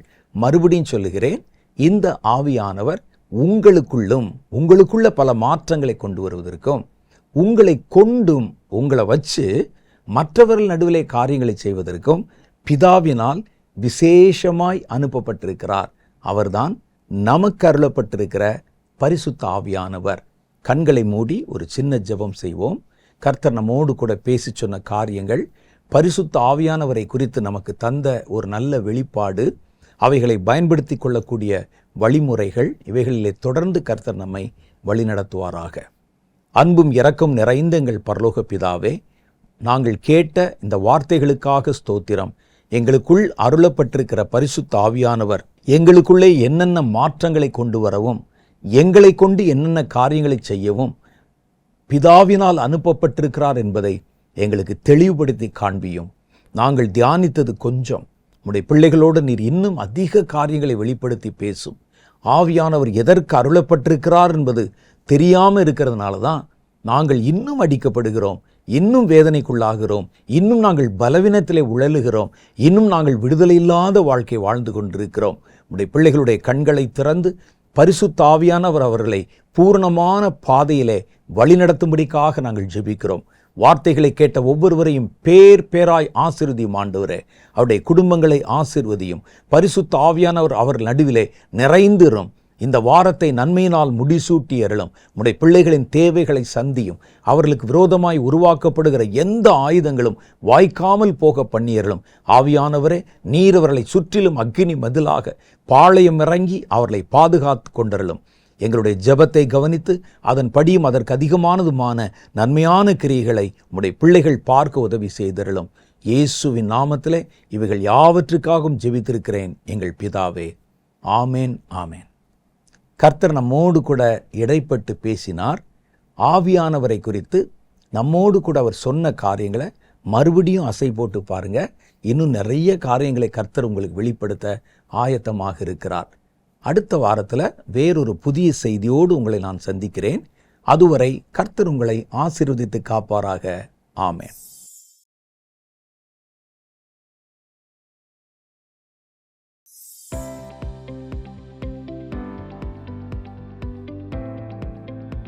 சகோதரர் வின்சென்ட் செலுக்மார் அவர்களுடைய செய்திகளை தொடர்ந்து கேட்கவும் பார்க்கவும் சகோதரர் வின்சென்ட் செலுக்மார் அவர்களின் யூடியூப் சேனலை சப்ஸ்கிரைப் செய்து கொண்டு பெல் ஐகானை கிளிக் செய்து கொள்ளுங்கள். வேதத்தின் காரியங்களை அறிந்து கொள்ளவும், கடைசி கால செய்திகளை பற்றி தெரிந்து கொள்ளவும் மற்றும் ஆவிக்குரிய வாழ்க்கையில் இன்னும் வளரவும் இந்த செய்திகள் உங்களுக்கு மிகவும் பிரயோஜனமாக இருக்கும். தொடர்ந்து இந்த யூடியூப் சேனலை பாருங்கள், மற்றவர்களுக்கும் தெரியப்படுத்துங்கள். கர்த்தர் உங்களை ஆசீர்வதிப்பாராக.